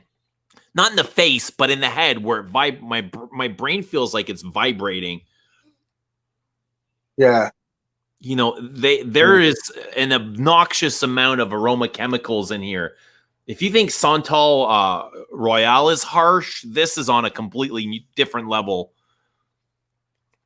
A lot of people complain about the harshness of Santal Royale and those absolutes d'Orient. This trumps those. Yeah. Santal 33 trumps that. Yeah. I'm smelling the Celines now. They're just the Reptile one. I quite like the Reptile one, but it's dried down to like a very thin, what feels like thin. I say what Rudy was saying about it being a skin scent. It's very thin. I preferred both Black Tie and Night Clubbing to Reptile. I like Black Tie. Black Tie's nice, but I wouldn't buy it. Try it on. Wear it properly. Wear it properly. Yeah. I will go out and wear Black Tie. I'll probably keep it for a couple of months first because it's too hot. I think it's too hot for me to wear that at the minute. I might wear it if it rains or something, but I'd sample it more. It's a little bit moreish. It's a little bit sweet. But the Black Tie is the nicest Celine that I've smelled. Yeah, I think it's my favorite as well. Black Tie, Dawn's Putty, and Night Clubbing. I like those a lot. The Reptile's not a bad smell. It's just very thin. Rudy's absolutely spot on. It's fucking. There's not a lot to that perfume. It's a skin scent. Well, it is. Yeah, it's not meant to be heavy or to be worn as a heavy perfume. I think this is a warmer weather scent, and this would shine. You know, on warm skin, this would really come alive. Are you talking about Reptile? Yeah. Yeah. Like Broxen Balm. I think this this would fill a room. Like if you came in a room with warm skin, like in an office setting, this would fill the entire office, even though there's not much on the paper here. Yeah. Yeah. Totally.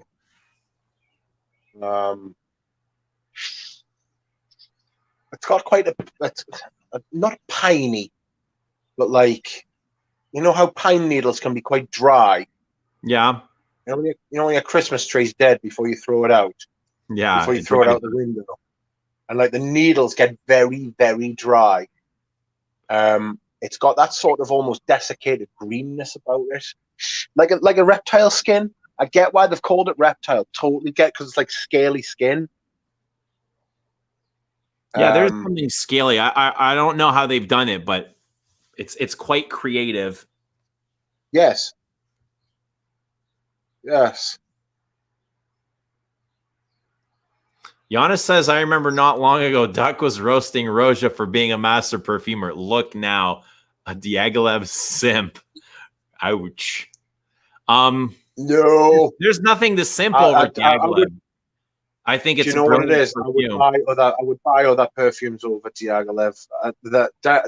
Say if I was to buy Diaghilev, right, I could easily put Diaghilev at the bottom of my list for the next 10 years.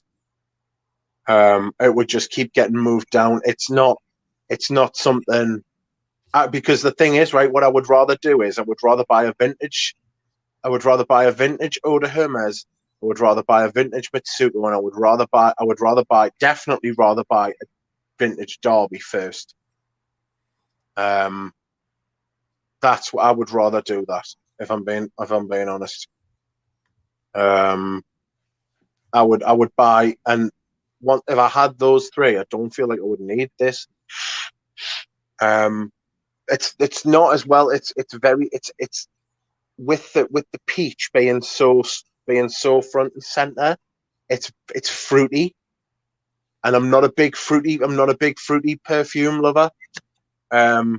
It's definitely. I think fruit is a very small aspect of it. It's there, but there's just so much going on. It's the peach. There is a lot going on.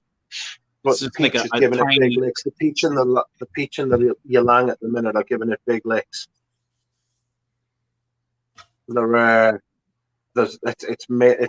big on the peach and the ylang. The moss is there as well. Or what they're saying is the moss is there. I imagine he must have used something like celery seed as well to boost it up. Carnation. Yeah. There's tricks. There's ways of getting around it. Yeah, there's like other things. I mean, like there are other ways of like boosting the moss aspect of a perfume now. Like Wasser, they say Wasser saved Derby, the moss in Derby with a mix of lemon and carnation. That's how he reproduced the moss note. Really? Yeah. Interesting. It's they're clever, aren't they? I mean, when they're good at it, that's their job, right? They're chemists. Well, essentially, yes. I think Walker said he's familiar with 3,000 ingredients. He knows what each one smells like and what each one does. While someone like Jean-Claude Eleno, he only works with a palette of 200 ingredients. That's why a lot of his perfumes smell similar to each other. But if you only put in 10 or 20 ingredients in each perfume, there's a lot of room there for different formulations or formulas.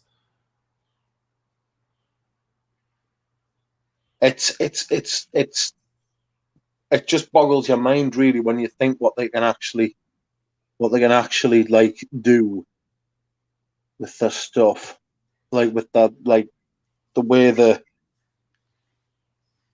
like they can take one thing and make it like combine it with something else to make it smell like something completely different, like lemon and fucking carnation, giving a mossy vibe. Who would have thought it? Yeah. Maybe that's why you like moss so I don't much. like lemon. Yeah, I like lemon because it's imposing its lemonness on me oat moss. Oat moss, I think, as well, has gone out of fashion with it not being available. I think it's gone out of fashion. Notes come and go out of fashion as well. You know what I mean? Yeah. Of course. Well, look at the trend now. Look at the fashion we're in now. 10 years from now, it will be completely different. And I can't wait for that to happen. Yeah, it's about time. You would like to think that they would go in a different direction and use something, but maybe we'll complain about. Maybe in 10 years' time, we might be complaining and pining for the old days of the Ambrox and bombs. Yeah, the freshies, the Dolce Gabbana Ks. Oh God, I forgot that existed. Right. So bad. The Windex. Oh God, it's so terrible. Why? How did it ever pass? How did it ever pass? Quality control. How did somebody's literally sat down, smelled that, and gone, yeah, that's Dolce and Gabbana. That get in. Right. No. What are the 3 biggest trends in perfumery? You mean right now? Well, what, blue blue. Yeah, blue Aventus and blue Aventus copies and Baccarat Rouge copies.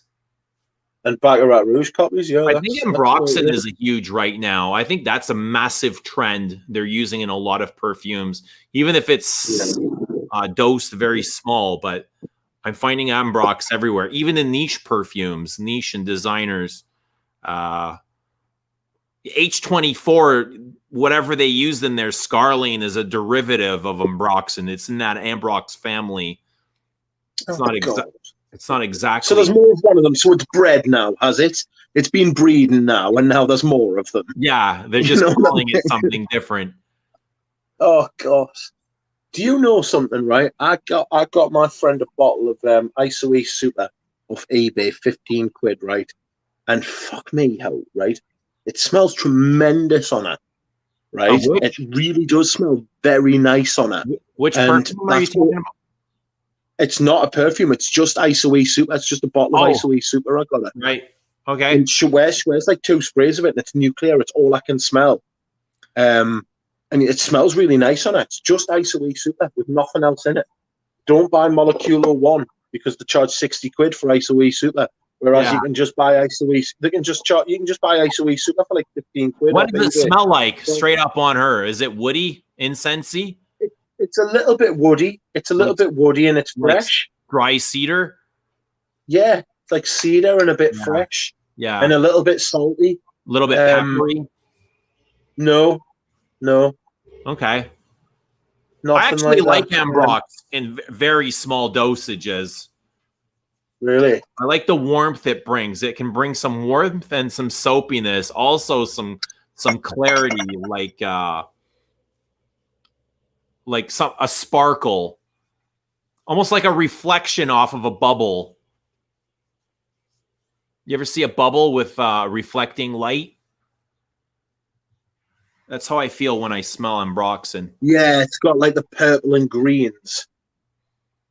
Yeah. Like a bubble, when a bubble's like floating in the air, and it's got like the blues, like it refracts the light in a strange way.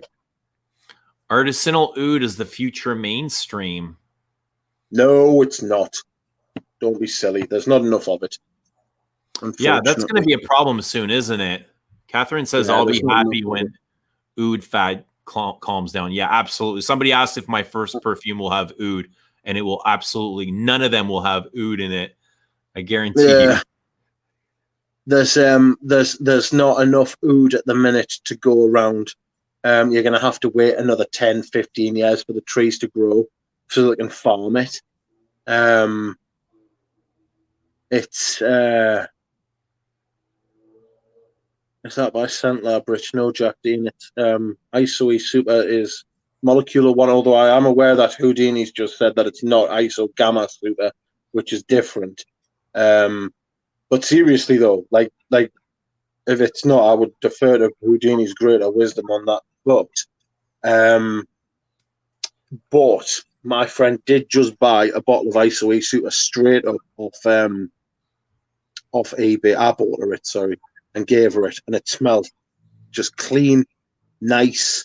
Like why you would then go out and spend like 30, 40, 50, 70, £100 on a perfume when you could just smell clean, nice, and it lasts all, by God, it lasts all day. Like you've literally got to wash, she's got to wash it off. It's mental how it lasts.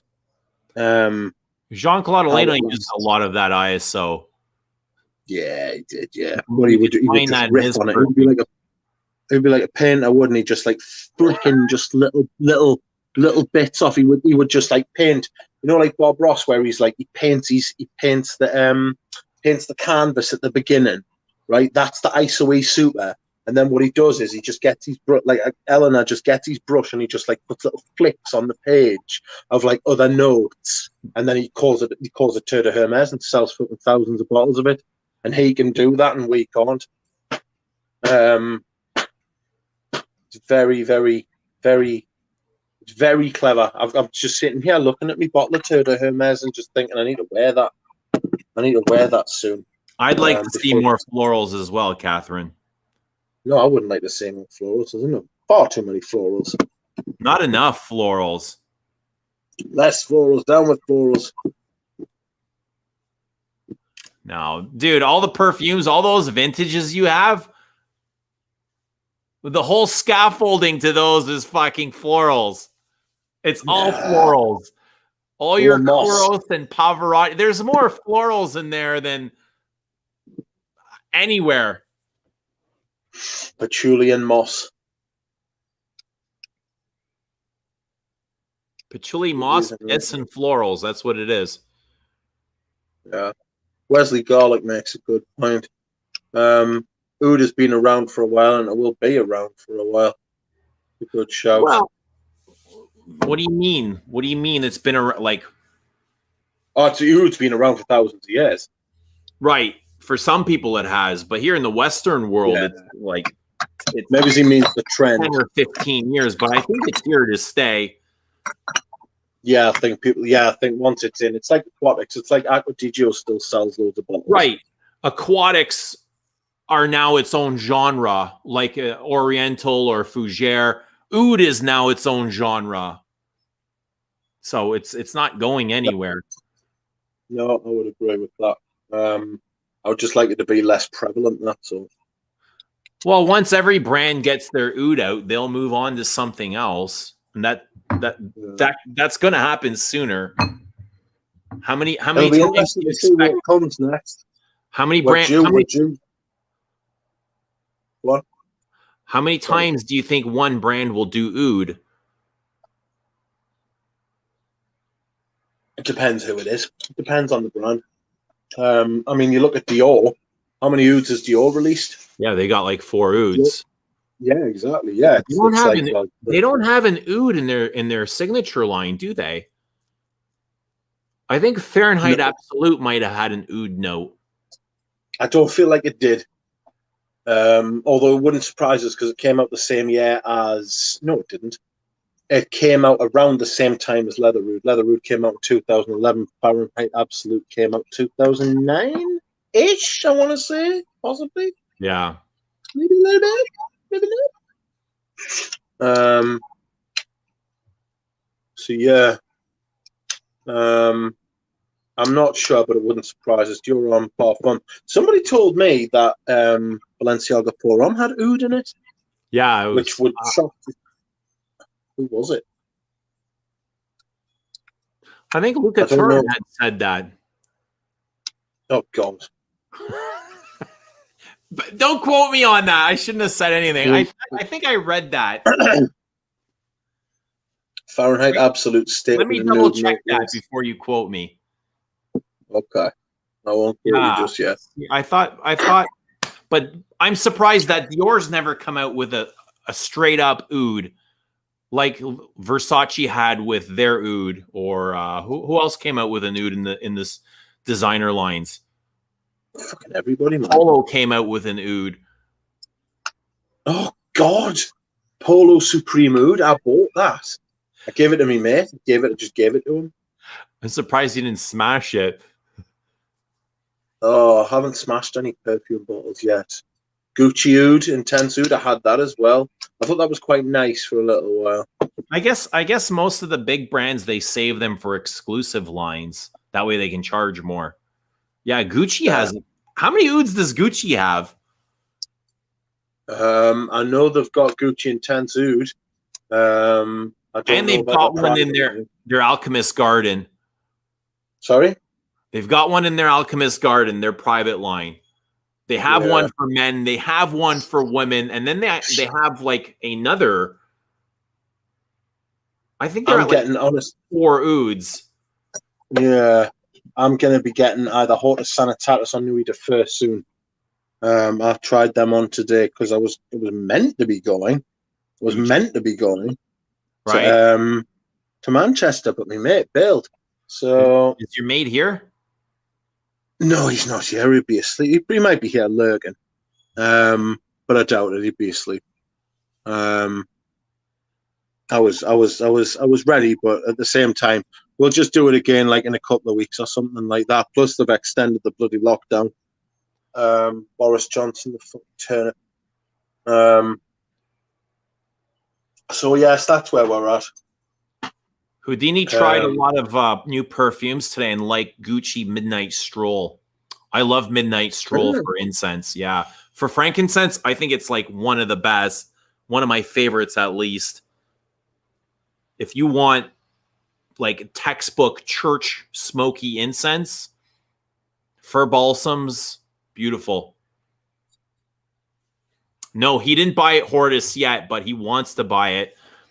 Yeah, I do. He was planning on. Is your friend here in the chat? Nah, he's not. Houdini liked Le Leon as well. Oh no. Oh no. Not for me.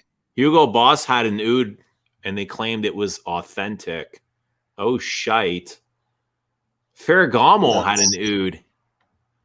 Damn. Oh. Armani. Did Armani have a signature oud? Their Royal Oud is awful in the Privé line. I did not like that at all. To me, it's like straight up turpentine. Very synthetic. Oh, I'll tell you who made a shocking oud, and it's surprising because I really rate him. Andy Tower. Andy Tower made an oud that smells like fucking like molten rubber. Right? It literally smells like screeching tires, mate. It's awful. But that could be a facet of oud. I would be very much surprised. I think he just fucked it. Well, I mean, fucking, I don't know what he was going for. I'm not Andy Tower, but it was, mate, it was rotten. It smelled like a fresh black tire, and then you just set it on fire. It was like not even set it on fire because there was no smoke. It was just molten. It was like molten rubber. It's so rough. You know what I get rubber from is Queer Garamonte from MDCI. Never smelled it. I was going to smell the memos. I was going to try and smell Sham's oud. I think that has oud in it as well. It's a very rubbery oud. Almost something like Diptyque's Oud Palau. Yeah, I like this as well, Sahara Noir. Wait, Febreze has an oud. Febreze? Febreze has an oud. Febreze has an oud, and it smells like the new formulation of Royal Oud. I shit you not. Which Royal Oud? Royal Oud by Creed. Oh, no way. I've got two vintage Royal Ouds, the 120ml bottles, and I shall not be bought with them. They're fucking fabulous. Febreze, like room Febreze, freshener? genuine, like actual crazy. Axe had an oud. That's right. The Febreze is called Wood, and it's got an oud note. Oh. We can talk about some of the success stories of oud. stuff like Oud Isfahan when it first came out, or Oud Palau. I tried the leather. MDCI Queer, the newest Queer. I What was have it not called? tried any MBC. Queer. Somebody remind me of the name. I didn't enjoy it at all. It felt like like Le Labo had created it. It had that aesthetic to it. Does Oud Cashmere Mood have real oud? I don't know. I don't want to say they don't and have to make an apology video later, but if I were to predict, I would predict in the notion that I would be making an apology video later. Yeah, I would have to say that I would be extremely surprised if any of them Kurdigens had real oud in. I'd be extremely surprised if any of those Kurdigens had any natural fucking ingredients in them. Yeah. It's not his aesthetic. Like everything that Kurdigen like makes like for his own house smells very synthetic. It's almost as if like that's the aesthetic of the brand. Yeah, clean, very clean synthetics, musky. Yeah, a lot of clean, like those nitro musks, just to give something lift. But there's no sensuality in those musks. There's no warmth to them. They're very cold and sterile. Yeah. I used to get it I've never liked Le Male. In my entire life, I've never liked Le Male. When it first came out, it was everywhere. I like smell it everywhere. Sorry? I like it when it came out. I've got it. It just wasn't for me. I never got on with it. It always smelled choky. It didn't smell attractive. It was far too strong. And it was like I just couldn't hack it. It was too much. I like tobacco oud. Somebody says tobacco oud. Tobacco oud's like one of my favorite fragrances.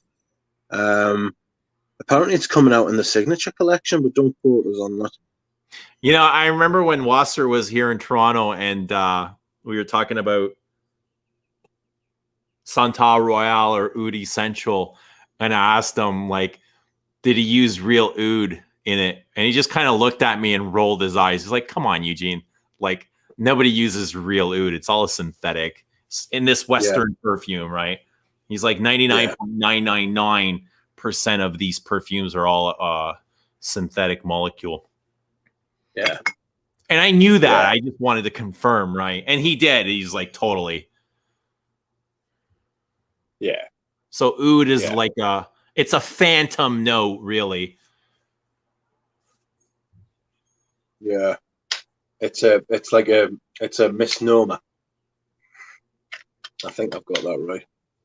MDCI just released the saffron oud. Yeah, I'm done. I'm over it. I don't even care to smell it. I like saffron. I've got Warwick by Kajal, which is a lovely saffron. Crazy stuff going on. I feel pushing over the edge. So, okay, let me ask you this: MFK or Demachy? Who, me? Yeah, or the chat. Do you know what? I've said this before, and I will say it again. MFK should have been Dior's in-house perfumer. He would have made a fucking great go of it. Going forward, if you can only choose the perfumes from either perfumer to wear, but you can't wear the others, which one would you choose? MFK, probably. Off the top, just instant reaction, MFK. Yeah. Because, but the thing is that Demachy's early work at Dior was great. Like Dior Fahrenheit Absolute, Leather Oud, Oud Isfahan. All these perfumes were great, which makes me worry that, like, is it him or is it the direction he's been told to go? Why do we? So my choice, I think I would take Demachy over MFK. Really? Yeah. I can't deal with those. Those musks are just way too damn boring. Oh, There's nothing to them. Why do we complain about synthetic oud but adore leathers? Because for me, synthetic ouds, they smell synthetic. They smell, they don't smell like, to me, what they're trying to interpret. All I smell is dry woody ambers like, you know, Santal 33. And that's not my thing. I've never been a huge fan of oud.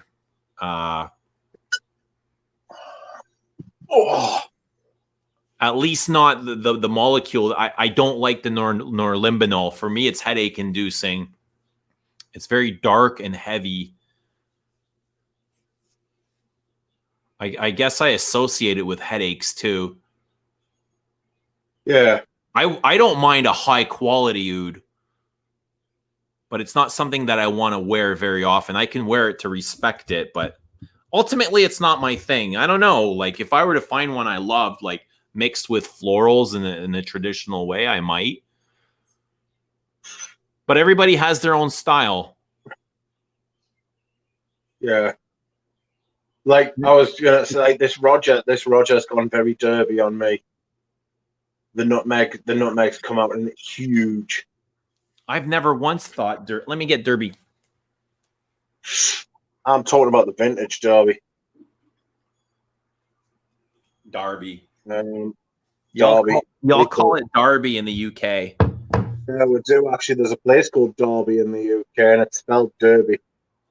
We call it Derby, but we've also got the Derby fucking hat as well. So it's a fucking strange old language, and we're a strange old country.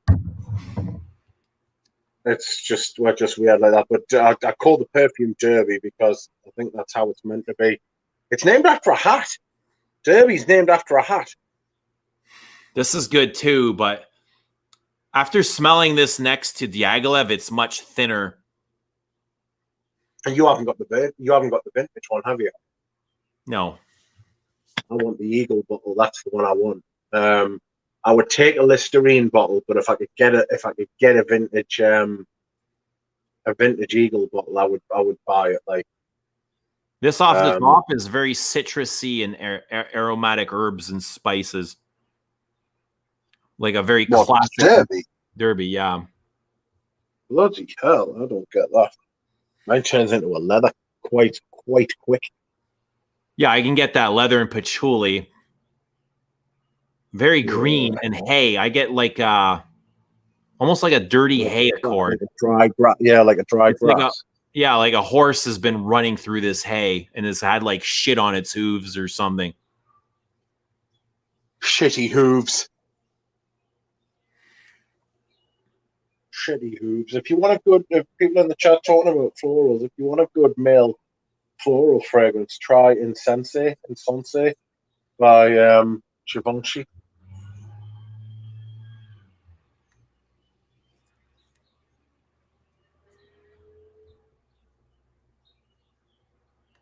I prefer Diaghilev to this for a green Chypre. Diaghilev to that. You prefer Diaghilev to that, do you? Yeah, to Derby. Goodness. How unusual. Oh, Anna's here. Hi, Anna. Hi, Anna. I must admit, I don't. I think Derby's a lot bottom. It's more bottom heavy. I think it's more. I have to smell them side by side, but I can't get up again. Diaghilev is much more richer to me and complex. It's fuller. Well, the idea behind Derby was that it was supposed to be the girl-on answer to the 80s powerhouses. That's like right. What it was released for. It was supposed to be like, look, we can do a powerhouse as well, but like we'll do it like more refined and better. To me, it's a huge nutmeg, and I get big nutmeg. I'm not saying it's beyond the realms of possibility that me smelling nutmeg in Diaghilev is just what's reminding me of Derby. Do you know what I mean? Like it's like that instant association between the two. Diaghilev's nice. I do like Diaghilev, but I disagree with the price. And that's not necessarily what I would say Roja's. It's not necessarily Roja's fault that it's that price.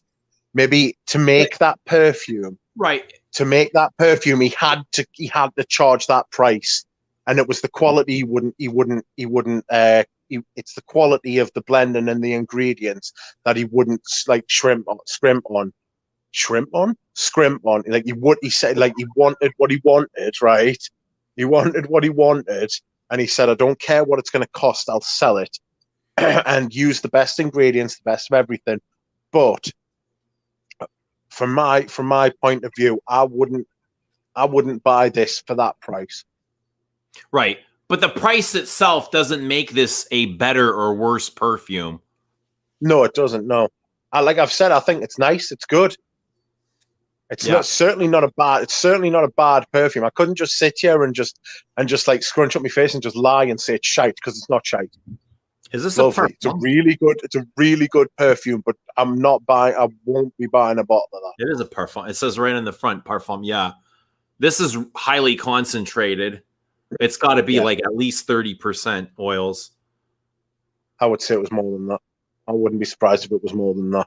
Seriously, that sample you've sent me there must be worth me 20 quid. Fucking mental. And this is an eau de toilette derby. So that explains why it feels much lighter in comparison.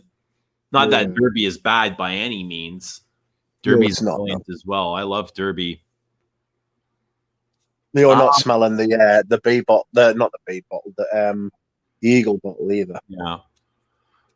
I love an eagle bottle. Ramsey says at the same time as well. I've said that. Sorry. At the same time, I've said that about Roja. I also wouldn't pay 400 and 500 and 600 quid for 100 milliliters of Derby either, because it's not worth that. To some people, it might be worth that, but not to me. And I really want a bottle of Derby. Like, I really want a bottle of Derby, but I'm not paying that for it. In the same way that I won't pay that for Roja Dove either. Well, I look at it like this: I'd rather have one bottle of Roja for $1,000 than $1,000 crappy designers. Yeah. You know, it's not even a question or a debate. Yeah. No, I totally agree with you. Yes. And everybody here has 10 crappy designers in their collection. Well, I would like to think that I don't, but maybe you might be right. Again, all very subjective. But Ramsey says the oud trend kicked up when Mysore sandalwood started getting restricted. The perfumer palette is running dry. Yeah, and they're running out of good fixatives. I agree with this. And that's, I feel like why Ambroxan has made this huge appearance all of a sudden. Yeah. Because it adds a lot of... You think they're desperate? Throw to Yeah, I think they kind of are. It's a good point, though. How many different things can they use in the base of a perfume? Well, there's only so many times you can turn a Rubik's Cube. It's a lot, but there's only so many times you can turn. You've got what you've got, and that's all you can use. One, because of restrictions, and two, because of sheer sustainability. Like, imagine the state, like, after thousands and thousands of years, if Mysore, if Mysore sandalwood genuinely went extinct, right? Like, imagine the fucking, like, the sheer guilt that we would feel as like a human race, as like perfume consumers, because that's what it gets farmed for mainly. There's a lot of people who use it, commercial use. Yeah, imagine, I would feel bad personally. I mean, I'm not a tree hugger. I'm not like a fucking, like, I agree with like sustainability and like all of that sort of thing, but I would feel terrible if one day like oh, Mysore sandalwood's extinct, and I would be like, oh shit, sod. And like, sorry, wouldn't be enough. Do you know what I mean? It's like, we are running out of like materials. Like, unless we start like farming Mysore sandalwood from space, then we're not going to fucking, like, there's only a certain amount of it going to be like there. And the Indians want to keep it. The Indians want to keep it because it's used in religious stuff. Well, it's very, it's incense. I think that's part of the reason when they created Samsara, it was for, because yoga was just kind of coming into trend and they wanted to market to that clientele as something spiritual. It's a very spiritual perfume. Sandalwood has a lot of spiritual qualities, so yeah. The that's what they do. Australians are apparently planting forests of it. Like apparently the Australians are like fucking like because their sandalwood's great as well, but apparently they're like going for like full scale, like picking up the slack as far as sandalwood's concerned.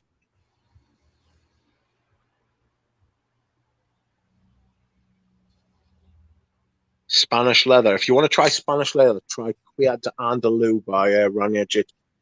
Oh, it's beautiful. It's like Cuir Maresque. Cuir Maresque as well. Try Cuir Maresque. You've got Cuir Maresque, haven't you? Mm. That's a nice Spanish. That's a nice Spanish leather as well. A little bit spicy as Spanish leather. What do you mean by Spanish leather? Like Spanish leather, like Russian leather's got birch tar. Spanish leather's usually got spices. Spanish leather's usually got spices. British leather's got more of like British leather's more like sort of dry. Dry, yeah. I find Cuir de Lancôme and Cuir Canage in that Cuir Maresque family spicy, as you call it, Spanish leather. Yeah. It's not exclusive. I mean, like other countries can produce leathers that smell like Russian leather, but if you smell birch tar and florals and leather together, it smells like Spanish leather, Russian leather. Sorry, you know what I mean? And it's the same with like Italian leathers, like black leather. Like that really stylish, chic black leather jacket, like smoky, without it being birch tar. Just like that's what Italian leather smells like. It's more of a vibe. I almost said it's a vibe, but it's almost a vibe. Price for vanilla pods used in the kitchen has grown by 3,000% over the last 5 years. Yeah, that's outrageous as well. I've heard that about vanilla. Vanilla? Cuir Maresque isn't more of a Cuir de Russie type. No, I don't. Cuir de Russie to me is much more green and floral. Cuir Maresque is much heavier with the spices. Cuir Maresque is dark and like yes, very suede-y, like a purse, like an old purse, old bag. Like Cuir de Russie is more like boots and gloves. Cuir de Russie is much more like it's got that sort of like utility, like I'm actually going to wear it sort of thing. Pretty as well though, like you want your Russian leather to smell nice, to look nice as well as smell nice, right? But it also got to have a bit of function about it. I can never get past that. I can never get past the picture from Chanel where they're like, oh, it's like what I love as boots smelled like. Yeah, like that to me. That's what Russian leather smells like. Chanel might own their own farms. 70% of their crop was ruined because of extreme weather. Depends where the farms are. We'll have farms around the world. South of France. If you want to look at what's happening with climate change, look no further than the Ispahan rose. The yield and the quality of the Ispahan rose has been absolutely shot over the last 10 years because of climate change. Like the Iranian plateau, it's absolutely fucking it's fucked. Like the state of the weather regularly the temperature breaches 50 Celsius in that part of the world now. Regularly over 50. Crazy temperature. At 55, I think it's about 55.6 degrees Celsius or something. The human body literally can't lose heat anymore through evaporation of sweat. So you start to cook. Wow. Like mental, innit? Your blood starts boiling. your blood doesn't actually start boiling, but what happens is that like you can't actually shift any heat, so you just keep getting hotter from the sun, and like your brain, like you go into like your kidneys like fuck, and your brain fucks, and you just like essentially die because you can't cool yourself down, you can't regulate your own temperature, which isn't nice.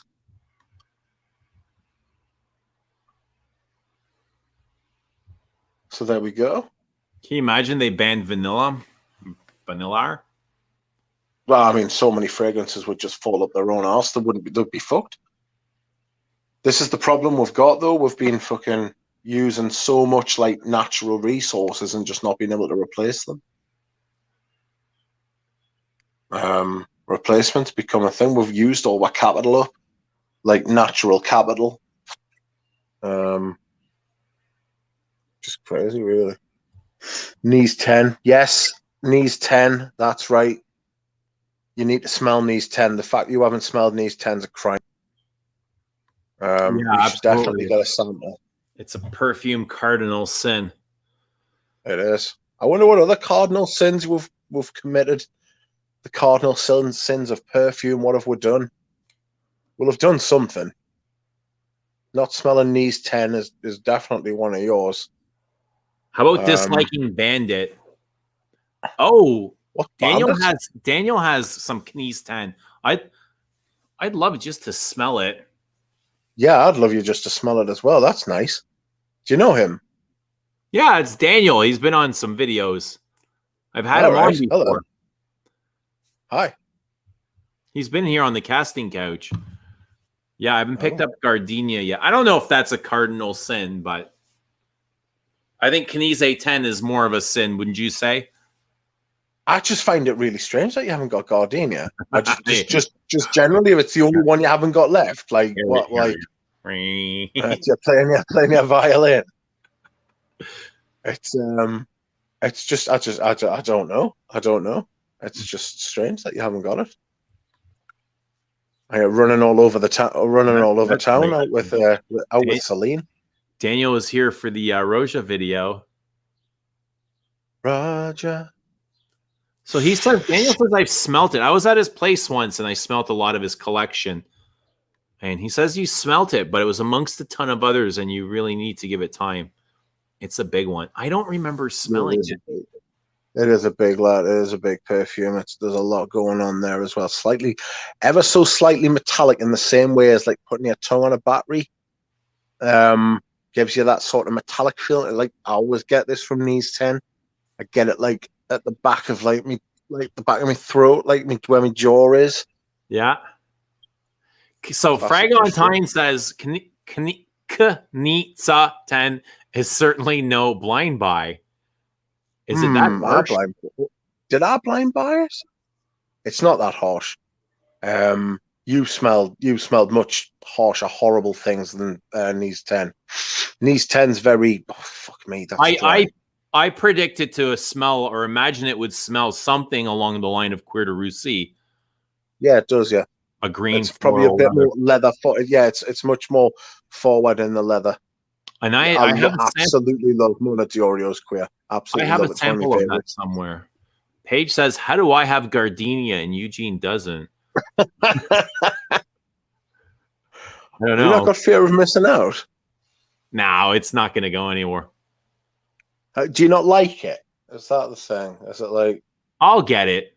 I don't know. Is it one of those? Yeah, is it like one of those things that you think you've got a white floral for me? And I was just like, okay, I have so many white florals where I feel I don't need to rush out to get this. And if I feel like wearing it, I'll just pull out my sample. Yeah. No, I get you. How much is what's 107 degrees? That's Fahrenheit. I don't know. We're Celsius here. I don't know how much that is. 40 plus Celsius is fucking. That would knock me off. That like I'd be dying, dude. It'd be like 120 in the shop. Oh, I'd be nah. There's no chance. Yeah, Daniel should bring his Knees 10 over. Do a first impression. He's got a lot of good stuff in his collection. A lot of old stuff, like collector stuff, things that have been discontinued or repackaged, or that's what we want. That's what we want. Gonzalo says, I didn't get much leather from K10, at least from the current one. Yeah, that's another 1920s leather as well. And that, it was made by Coty. It was made literally by the hand of Francois Coty. Is he? I guess he's talking about Knize 10, but I mean, that's the same is true about Derby. Like when you smell Derby, it's not like you're going to get whacked over the head with a leather that you would, let's say, Tuscan leather. And even Cuir de Russie is the same thing. When you smell it, you're not going to get leather right away. You have to spend some time with it. You know, there's things that just kind of whack you with that leather accord. Yeah. But Cuir de Russie isn't one of them. Cuir de Russie is really refined. No, refined's probably another word. Probably the wrong word. Cuir de Russie is really... It's like a reference, isn't it? Really, it's like, you know, like it's almost like the Beatles. You sort of know what the Beatles sound like without even hearing them. You sort of know what Cuir de Russie is going to smell like without even smelling it. Yeah, that's right. Rudy's like, if you collect designer perfumes, Knize 10's not something you're just going to want to buy. But if you've got any level of niche like knowledge about your Knize 10's, like, you're going to enjoy it. I'd be surprised if you didn't like it. Put it like that. Made by the hand of Coty. Literally. I'd be surprised too if I didn't like it. I've heard of that. I've heard that's meant to be really good as well, to be fair, Daniel. I've heard Thomas did a review of or maybe he did a review of a Knize 10, but it wasn't like the original because he said it was a little bit harsh. It should still be on when you wake up tomorrow. I've only got another. I don't know. I haven't got that much longer left in this. Ooh. So Frag on the Tie says Chanel Cuir de Russie is luxury. Knize 10 is a dive bar. Wow. Okay. I can almost see what he's saying, right? Assuming it is a he. Smell cheap compared to Cuir de Russie. Not cheap, no. It smells really good. So, but it's much more butch. What you would call butch. It's much stronger. It's a bigger perfume. It's a big lad perfume. It's not as refined as Cuir de Russie. Not quite, no. I wouldn't say so. It was made by a tailor. What's this? 125. 120 is not the average flower film jump in the whole songs on the weekend, and the temp is regularly 100. Yes. Fucking no chance. 175 Celsius. Fahrenheit, sorry. What's that in real money? 175 Fahrenheit. That can't be true, Dan. The hell is I'm taking the piss, surely. I said Finland's one of them places like. Get Daniel on your road trip video. I talked to Daniel the other day about going down to Le Parfumier. So we're just trying to organize something. Might spend a night in Montreal, get one of those I don't know, we'll get a room or a house or something. Maybe bring up one more person with us. What do you call those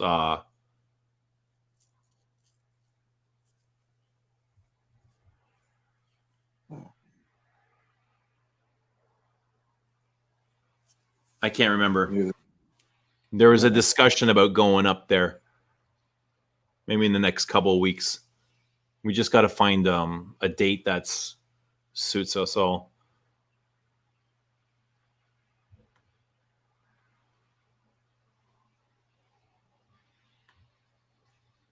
Denby says it smells cheap in a good way. Has a touch of rough and ready trashiness about it. It's the spot in the way. A hot dog. Brilliant. I'm gonna go get a hot dog from a gas station for dinner. Maybe spray some. Honestly, I had a hot dog on a sweet and nearly killed us. But I'll spray some Cuir de Russie to offset that trashiness. It's no, I'm not sure. If Denise 10 was a hairstyle, it would be a mullet. All right. Not sure about a mullet.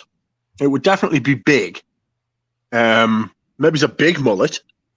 If you're into a big mullet. Airbnb.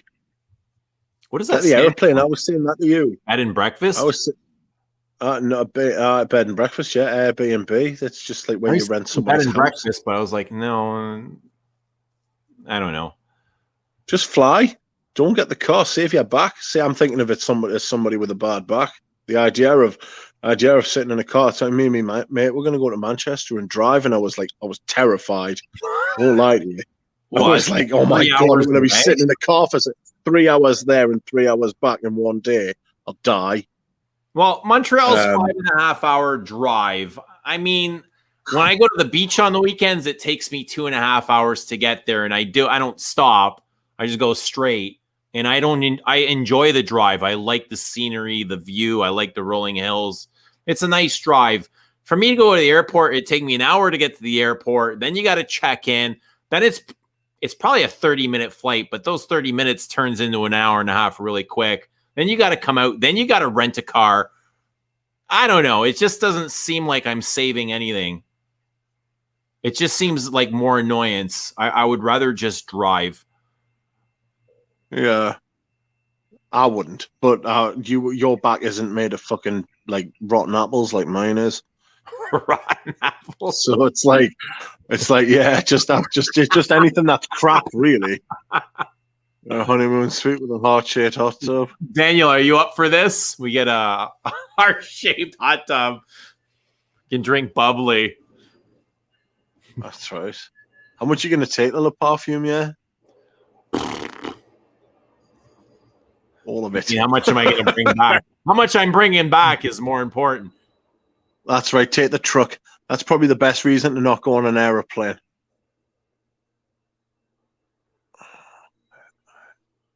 Billie Eilish's favorite Labo. So she actually likes the Labo, does she? Bless her. There you go. Bless her. Diddums. You've got no chance, man. Like you're a roadie to carry all your equipment on a maple hedgehog. Sounds like he wants to go. Yeah, he's in the area too. Just get everyone. How many seats are in your car? Rent a bus. I've only got 3 seats. I'll take Daniel and one other person. After that, it gets a little bit too cramped. Get rent a bus.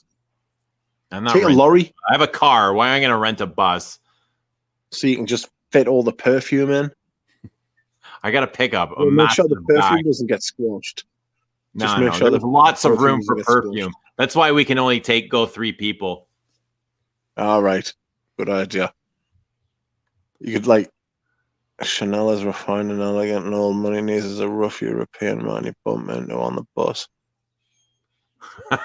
Jared wants a hot dog all of a sudden thanks to Denby. Marinating in petrol fume. Oh. Be a man and just drive. Oh. It's easy to say that when your back's not made of fucking straw. Matchsticks.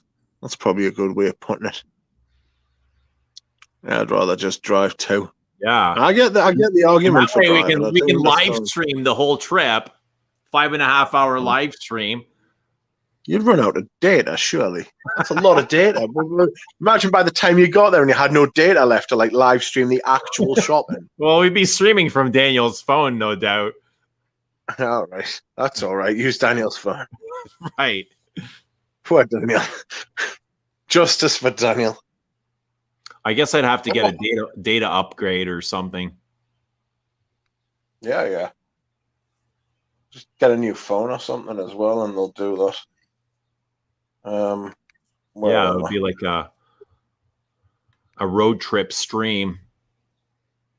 Right, I'm gonna have to go in a second because I'm falling asleep. All right, what's it like? 2 o'clock over there? 1 No, a.m. it's like 10. It's like 1 a.m. Yeah. Oh shit, Duncan. What's Duncan saying? Which is basically the scarecrow. If he only had a brain.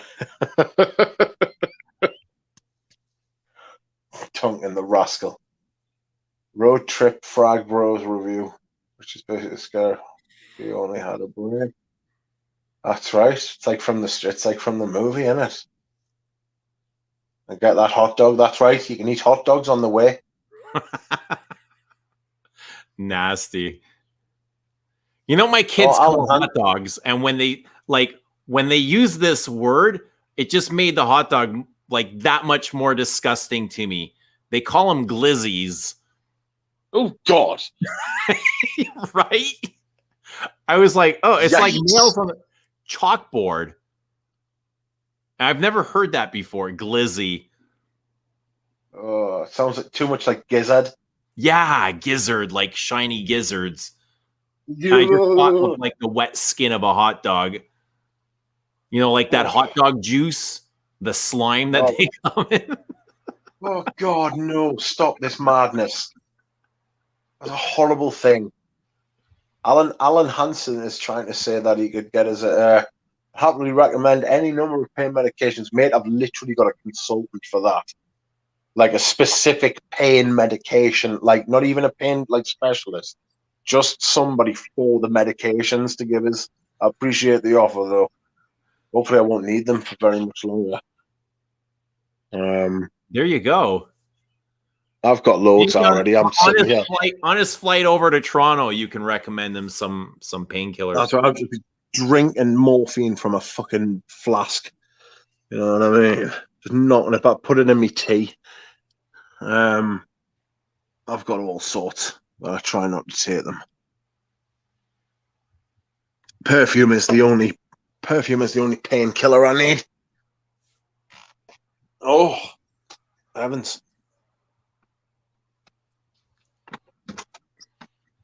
Tube steak. Tube steak.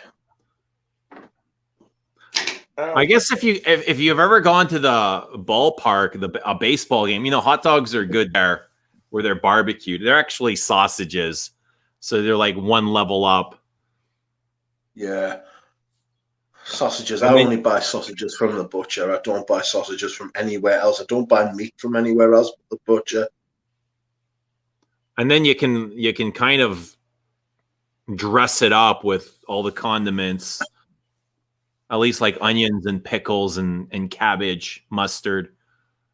Cabbage? Yeah, like sauerkraut. Don't have sauerkraut over here. I don't think we might do. I don't know. We must have sauerkraut. It's like worldwide. Worldwide sauerkraut.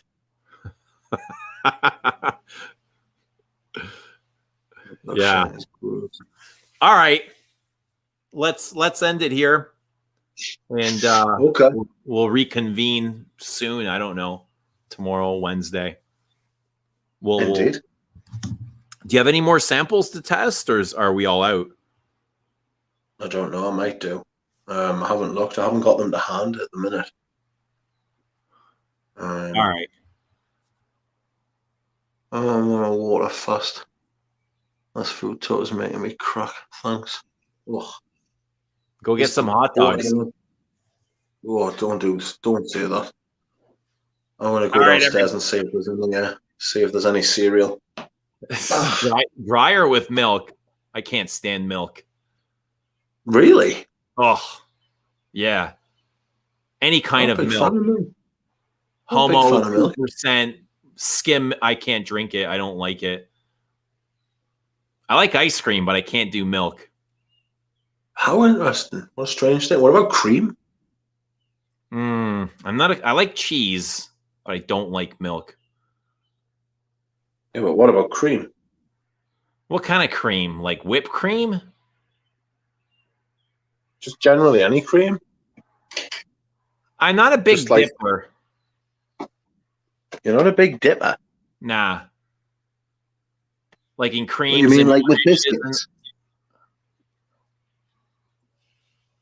I like No, the dip. I don't need a lot of biscuits or Triscuits. Biscuits, Triscuits, briskets, Nah. briskets.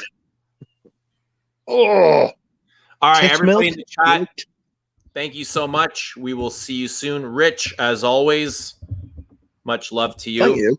And we'll talk Cheers. to you later. Bye, See ya. everybody.